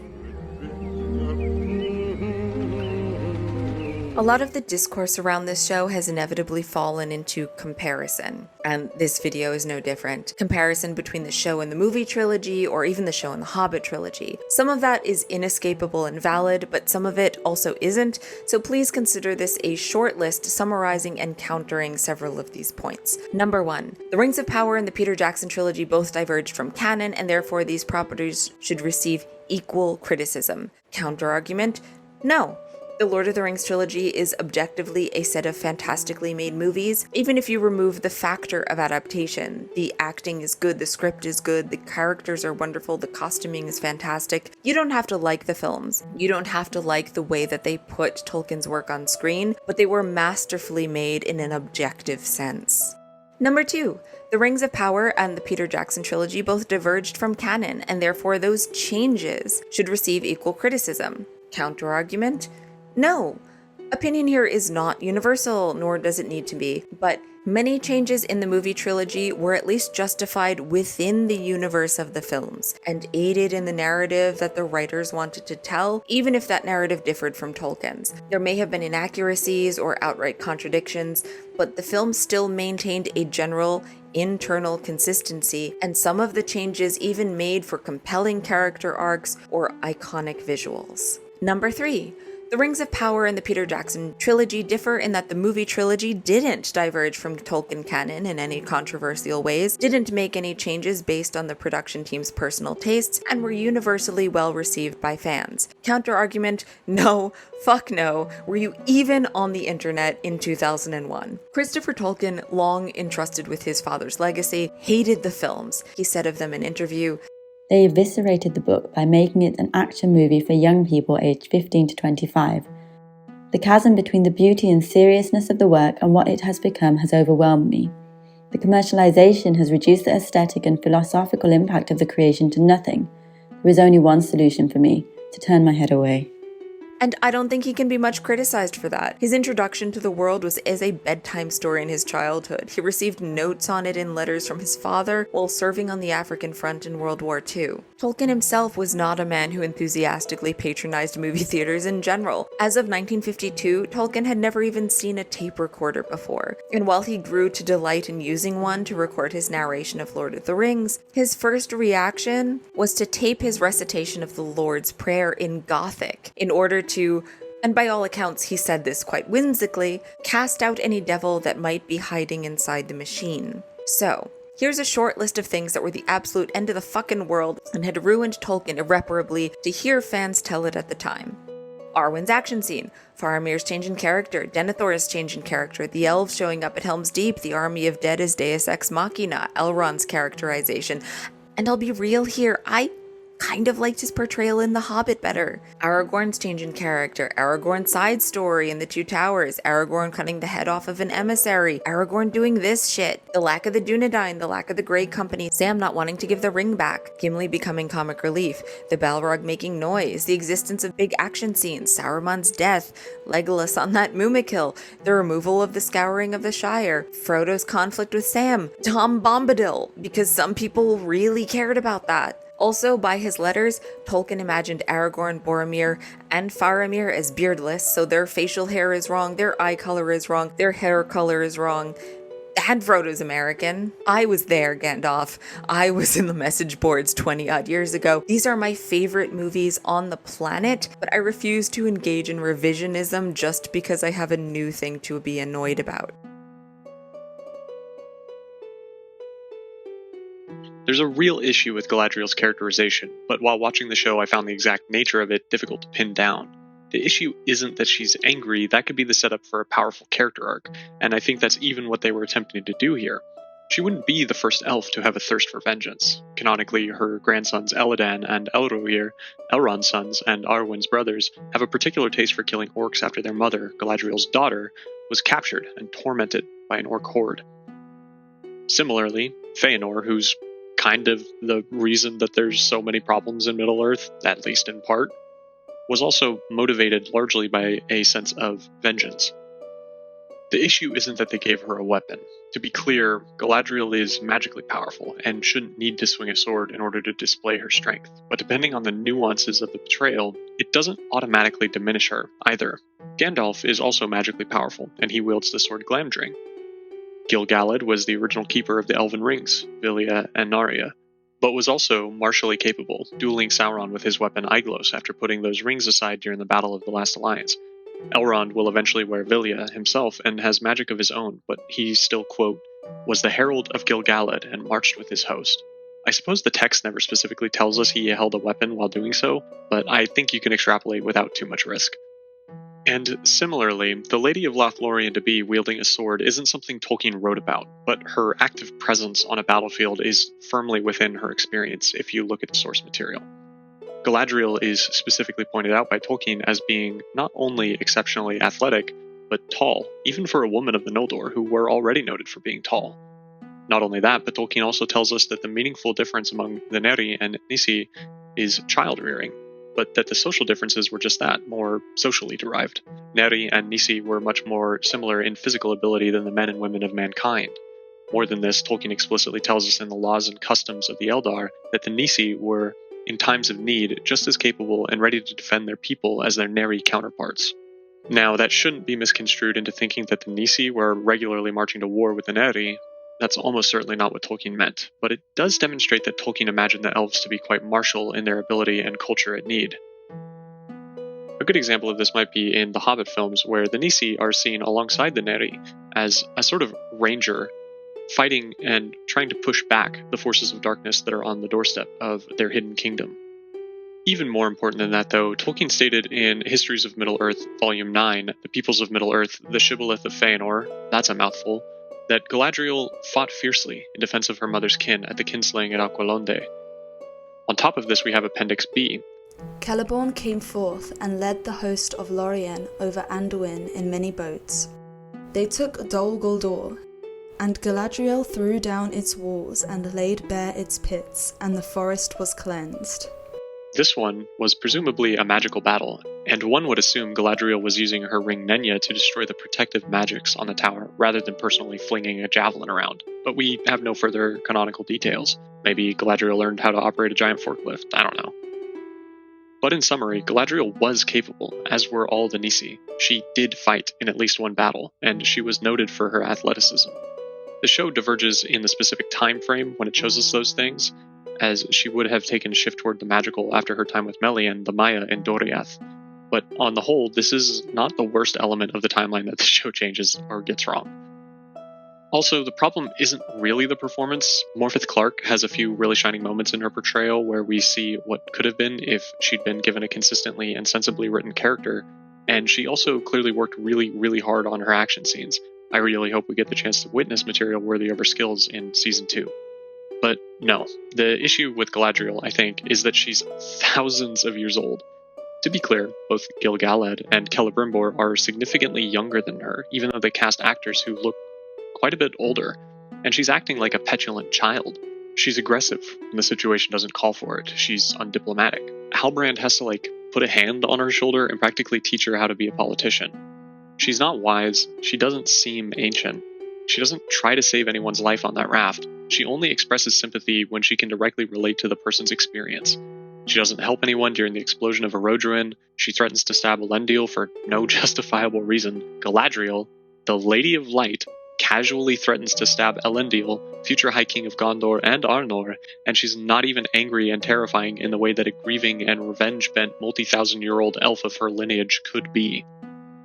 I know that in the behind the scenes we're told she's losing her connection to what makes her an elf, but I just don't feel convinced by this. Instead, it's like they've given her the character arc of a teen protagonist, of a young upstart held back by her stodgy elders, or she's a renegade cop with a Napoleon complex from the 80s who's been forced to turn in her badge and gun. And this leads to a cycle where characters are consistently not treating Galadriel with respect, but she's also not earning that respect on screen. Her men shouldn't be questioning someone of her status like this, but it makes sense that they are, because she's a terrible leader. She shouldn't need Elrond to arrange an audience with Gil-galad for her. Depending on which version of Tolkien's drafts you read, Gil-galad is her goddamn great-nephew.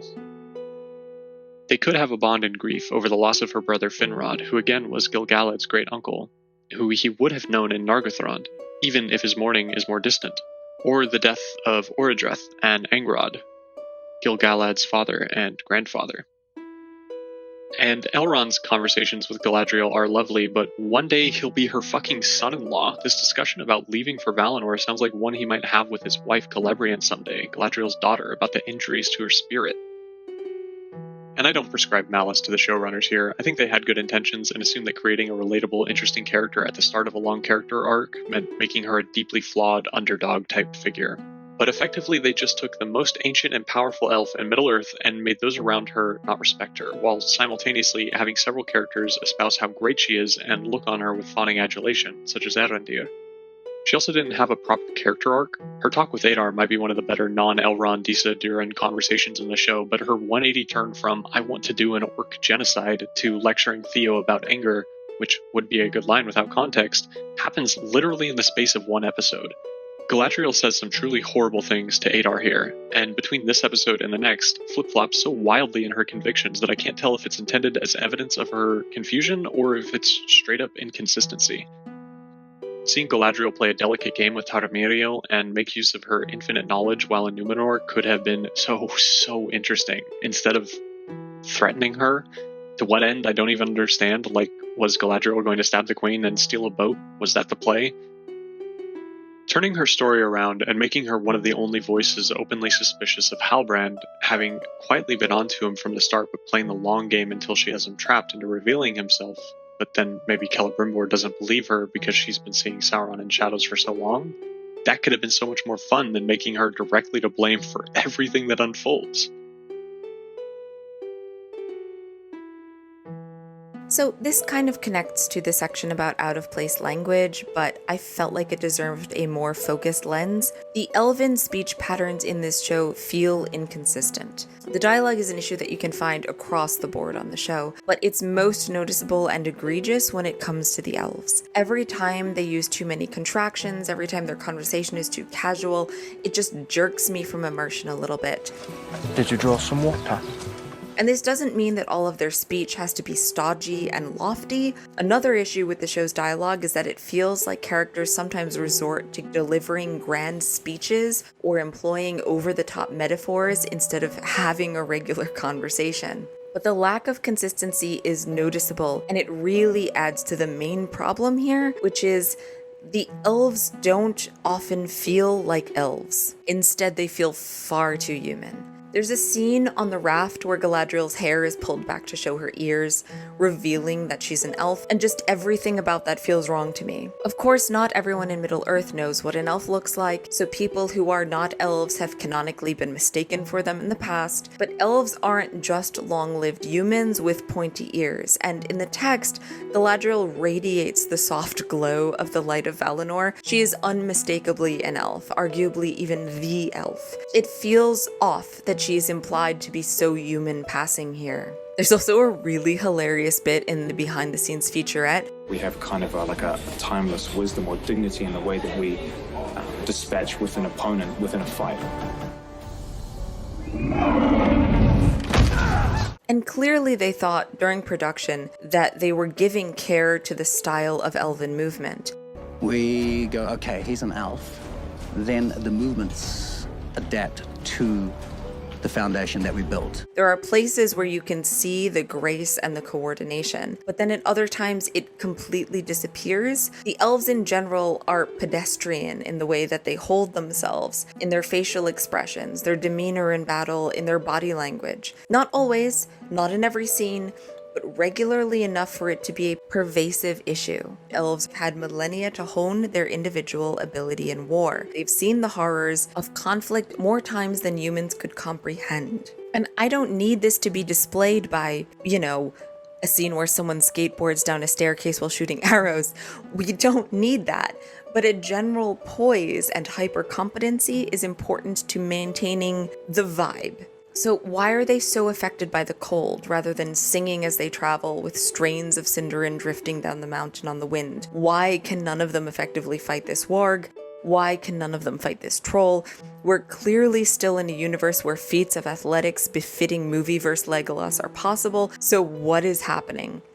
They've been on this quest for 1,000 years and they've been through things. They've had wounds that have healed and stuff has happened to their clothing, so they're sort of a slightly glamorous but bedraggled group that have worn out. But in this show, it feels that only the hero elves get to do hero things, while everyone else around them is as incompetent as the Southlanders. My first thought was whether Legolas's fighting style in the movie trilogy had set my expectations too high, but to quote my dear friend Connor in the year of our Lord 2024, "Look, Legolas is my homeboy. Love Legolas. Legolas didn't know shit about fuck. These are Galadriel's Noldoran guard. They should be able to take down a troll single-handed. This is elf slander." And I mean, I don't think elves need to be shown as shining pinnacles of perfection. Diversifying the range of emotions that we see on screen from the elven race, the range of behaviors that we see between specific individuals, is a really cool concept, and I would hypothetically embrace that. But even though none of these are bad actors, from styling to speech to behavior, there's something perpetually not elf-like about the majority of them. And it was like background noise while watching this show, mildly but consistently annoying. Potatoes. Boil them, mash them, stick them in a stew. Oh boy. Right. This isn't a criticism, it's just a rabbit hole I went down, so I might as well buckle in and find out where it leads.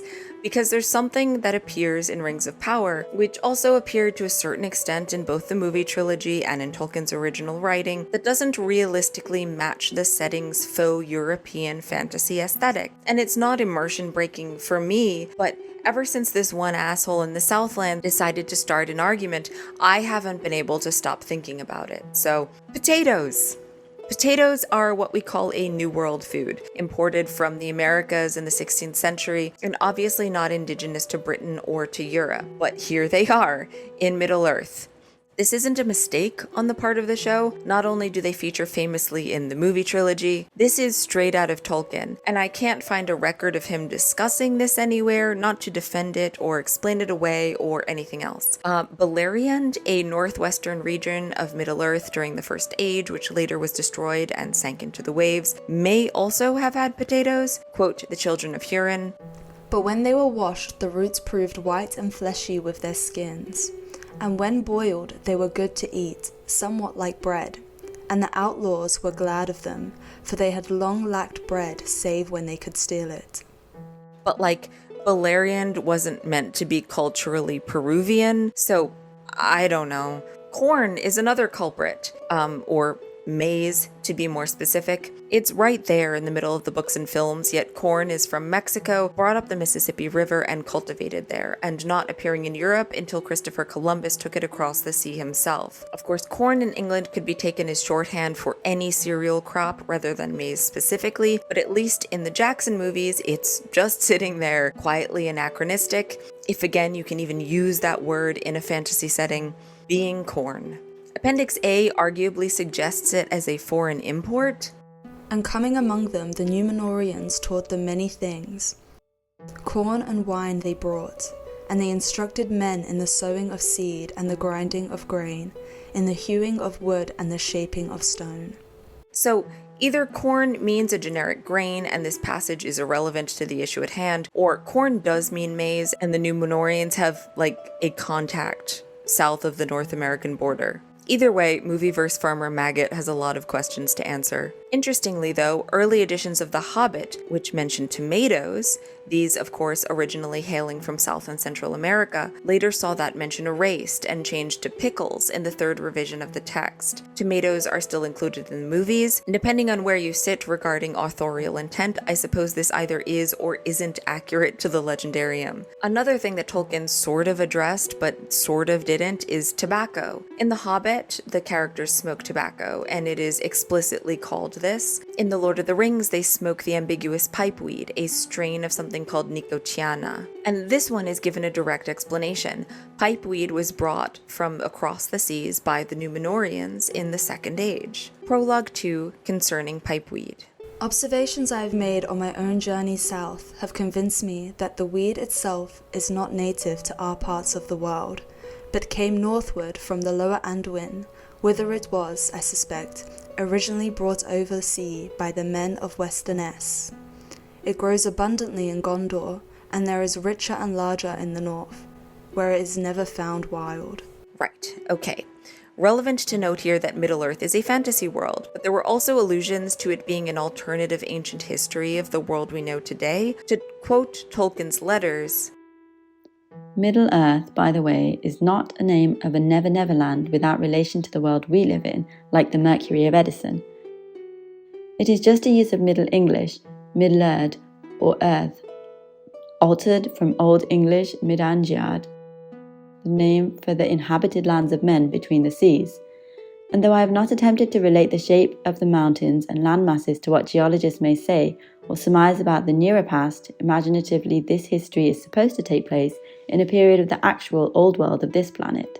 I imagine the gap between the Third Age and now to be about 6,000 years. That is, we're now at the end of the Fifth Age, if the ages were about the same length as Second Age and Third Age.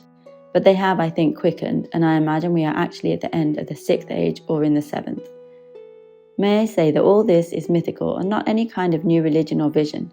As far as I know, it is merely an imaginative invention to express, in the only way I can see, some of my dim apprehensions of this world. All I can say is that if it were history, it would be difficult to fit the lands and events or cultures into such evidence as we possess, archaeological or geological, concerning the nearer or remoter part of what is now called Europe, though the Shire, for instance, is expressly stated to have been in this region. I could have fitted things in with greater verisimilitude if the story had not become too far developed before the question ever occurred to me. I doubt if there would have been much gain, and I hope the evidently long but undefined gap in time between the fall of Barad-dûr and our days is sufficient for literary credibility, even for our readers acquainted with what is known or surmised of prehistory. So it seems that Tolkien casually included some things in Middle-earth that realistically had no place in a medieval or Iron Age European setting, some of which he never sought to explain, one of which he eventually exchanged with a food possessing a longer European history, and one of which he gave explicit in-universe reason for. Importation. Maybe all of these words are just Western translations of unrelated foods. Maybe we're to believe that these were all imports. Maybe they were brought by the elves from Valinor. Maybe it doesn't matter.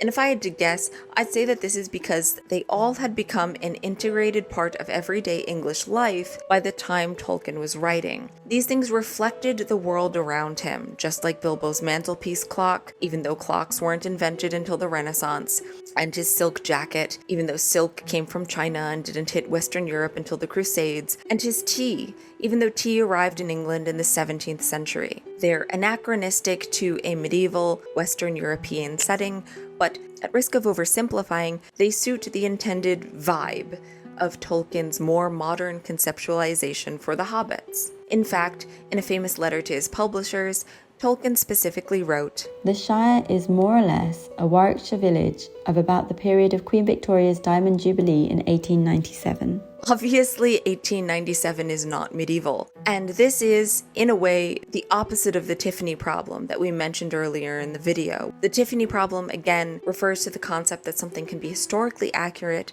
yet considered anachronistic due to the audience's modern perceptions and associations. The flip side of this is that the portrayal of a thing in the media may lead your readers or viewers to unthinkingly accept it as a staple of that time period, regardless of whether that piece of media is historically grounded or is wholesale a fantasy. Casual audiences, not well versed in history, accept the kilts in Braveheart and would be confused at historical 13th century Scottish garb. Viewers of Vikings and fans of Norse culture might think that war paint and shaved sides and throat singing are accurate to that period and would be shocked to see historically accurate colors and styles. So here we are again, circling the discussion of what it means for something to be, quote, out of place in a fantasy world that is based on recognizable historical roots, and by what metric we can even begin to judge that. Silks and potatoes did not exist in medieval England.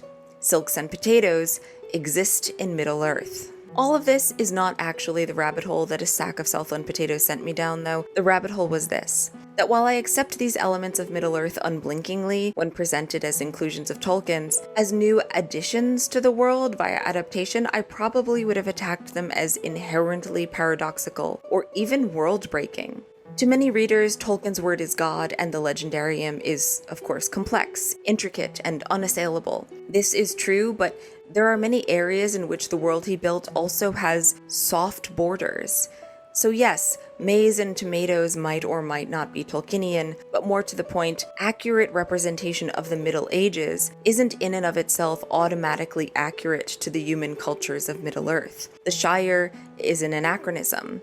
The Shire is the heart of the Lord of the Rings trilogy. And when you pull something into a visual medium, necessarily expanding upon what was written, the messy lines between canon, historical precedent, and creating a recognizable world for your audience get pushed even further. Take the plate armor in the Jackson trilogy. Never mentioned in Tolkien, it's out of place and out of time, but it's also understandable as a way for audiences to distinguish Gondor from other humans and identify them as remnants of a formidable professional fighting force. Nyla Dixon's costume design for the elves has them wearing silhouettes that sometimes resemble a hanfu with a modified Mandarin collar, and it truly works to make them stand out amid Middle-earth cultures. Tolkien described the Rohirrim as looking a bit like the Bayeux Tapestry, and Gandalf as having a beard but no mustache. And in the film, they don't look like that, because audiences might find it silly or unfulfilling. In works of art, truth and reality sometimes mean different things. And so,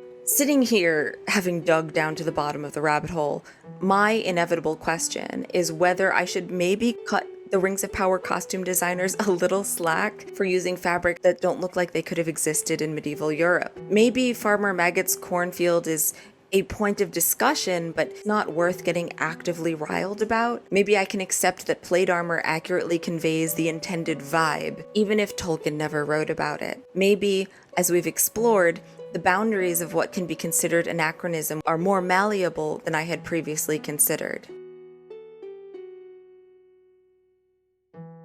The Rings of Power creators Patrick McKay and J.D. Payne have spoken several times in interviews about their wish to explore the as-yet unseen edges of Tolkien's map. Quote, "In our very first conversations with Amazon about this, our aspirations were to go to the far reaches of the map. You see the northernmost wastes in the first episode. In the books, Aragorn talks about how he's done some traveling in Rhûn, and the stars are strange there. That felt like an opportunity to have the stars the stranger is following lead him to a continent that lovers of the lore have never visited." And I want to talk about how I wish they had taken this opportunity and used it to show a broader array of cultures and peoples on screen this season.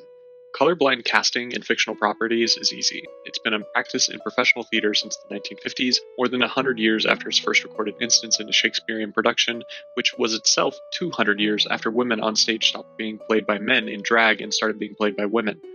It doesn't necessarily help us explore the far corners of an on-screen world, though. In Tolkien's world, mankind first awoke in Hildorian, a land far to the east of Middle-earth, before fleeing west from the shadow of Morgoth. Our knowledge of the Lord of the Rings revolves around the western lands, but there's a huge landscape to explore. And pushing to the edges of those boundaries can also help you avoid retreading material that might be overshadowed by another portrayal. It's been exciting, and ultimately disappointing, to see the Numenorians, slightly terrifying to see the Harfoots, a bit tired to see a wizard in a story that doesn't seem to call for it, and only a little painful, in a good way, to see Moria in its prime.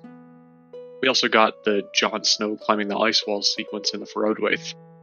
And what I wish had come with this is an equally broad exploration of areas as yet untraveled. Tolkien's work and the films have shown us Easterlings from Rhûn, Haradrim from Harad, Corsairs from Umbar, but we've never truly met the people of these regions. We've rarely, if ever, heard them speak, know little about their language, dress, or customs, and we met them in a war rather than through trade, diplomacy, or exploration. And we've never really heard anything from Khand at all, other than the Wainwriter invasion in the Third Age. Also, this isn't particularly relevant to anything, but I just want to see an Oliphant having a nice time, like not being ridden into battle and stabbed and shot at, but just sort of roaming happily and eating treats and getting gently petted and stuff. This is now an episode of the Arondir and Disa travel show, I've decided. Anyway, if you're adapting a Tolkien story, but don't actually have the rights to the bit you want to adapt, so you crunch 2,000 years of history into the span of a single month, a cool thing that you could do instead is maybe not do that and just pick a different area of Middle-earth history. You can put your Numenorians in the south, your blue wizards in the east, and your adventuring elves just about anywhere you like. You can also show bustling cities, diplomatic meetings, trade routes, and ports in the way that they would have looked in real-life ancient Roman times, when those empires reached far across the world and the Mediterranean Sea acted as a highway from the Iberian Peninsula to Carthage to Mesopotamia. Numenor is another place where you could really explore the idea of a multifaceted, highly advanced civilization with cultural roots that we've not much seen on screen before. If you look at the books, obviously Numenor gets complicated pretty quickly. Canonically, the Numenorians are descendants of the tall, largely fair-haired House of Hador, and to a lesser extent, the swarthier, largely dark-haired House of Beor. They had few, if any, remnants of the folk of Haleth, the ancestors of the dark-haired Dunlendings. Quote, Their main division was between the descendants of the House of Adar and the House of Beor. These two groups originally had distinct languages, and in general showed different physical characteristics. Each house had, moreover, numerous followers of mixed origin. The people of Beor were on the whole dark-haired, though fair-skinned, less tall and of less stalwart build. They were also less long-lived. Their Numenorian descendants tended to have a smaller lifespan, about 350 years or less. The people of Adar were strong, tall, and for the most part fair-haired. And, quote, There were fair-haired men and women among the folk of Beor, but most of them had brown hair, going usually with brown eyes, and many were less fair in skin, some indeed being swarthy. And Tolkien, like we've discussed, had a lot of inspiration for Numenor culturally, visually, and thematically. He tells us that they, in many ways, resembled Egyptians in their love of constructing monuments, their tombs, and even the shape of their ancestral crowns. Their language was based on Hebrew, their symbolic parallel was Atlantis, and they're thematically quite Roman, which is a cultural mishmash itself. To quote letter 131, In the south, Gondor rises to a peak of power, almost reflecting Numenor, and then fades slowly to a decayed middle age, a kind of proud, venerable but increasingly impotent Byzantium. They were famous mariners, their armor overlapping plates of metal with leather embossed and colored, and then we circle back to Tolkien's drawings themselves. In terms of real-life similarities to these designs, you can take your pick, everything from Minoan frescoes to Ukrainian pisanki to Persian rugs to Islamic calligraphy to details from Byzantine mosaics and manuscript paintings. The last of which, at its height, was again an empire that covered 1 million square miles and multiple cultures. Obviously, you don't need to unify all these threads of inspiration in order to craft a believable representation of Tolkien's Numenor or the people living in it. And if you did try to interweave these visuals, doing so in a believable way wouldn't be easy. But they did have $1 billion, so I kind of wish they'd tried just a little harder.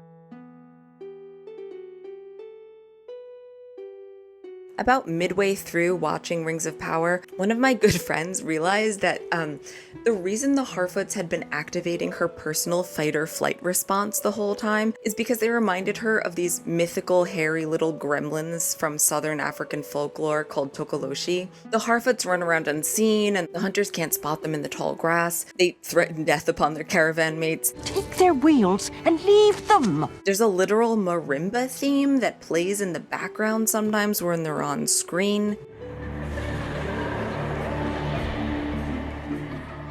Whether primarily because of some audiovisual cue or by aid of the whole eugenics thing, We're going to be left behind.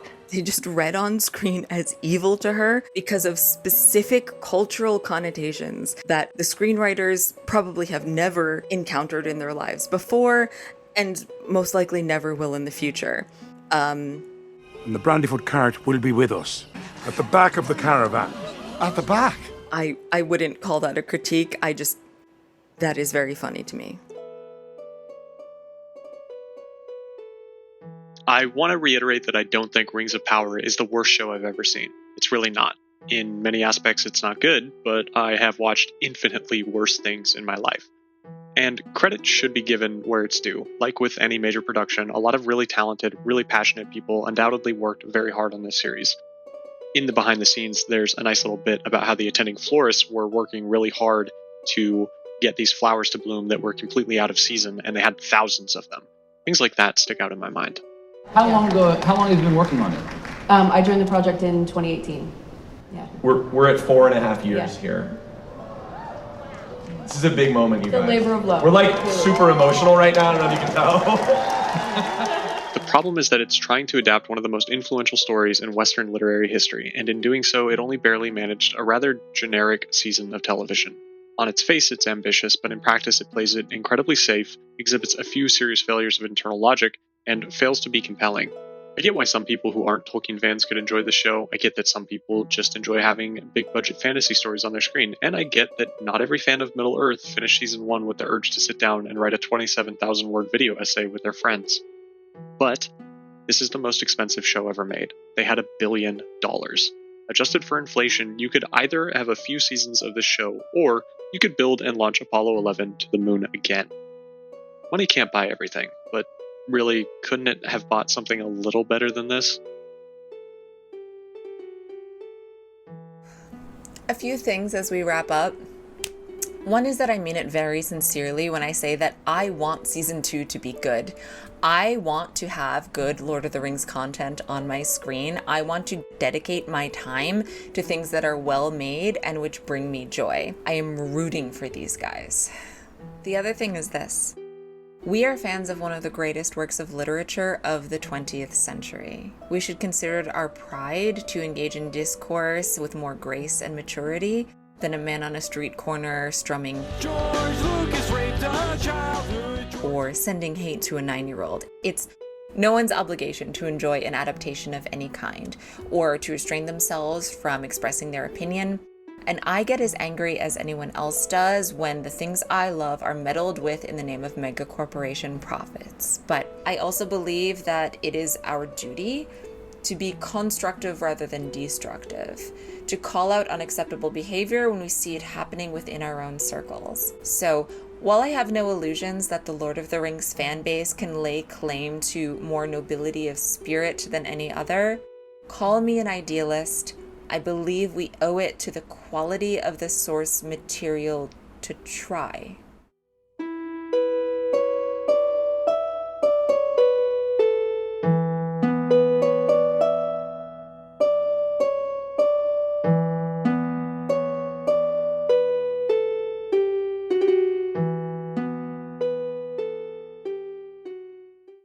Look, Legolas is my homeboy. Love Legolas. Legolas didn't know shit about fuck. These are Galadriel's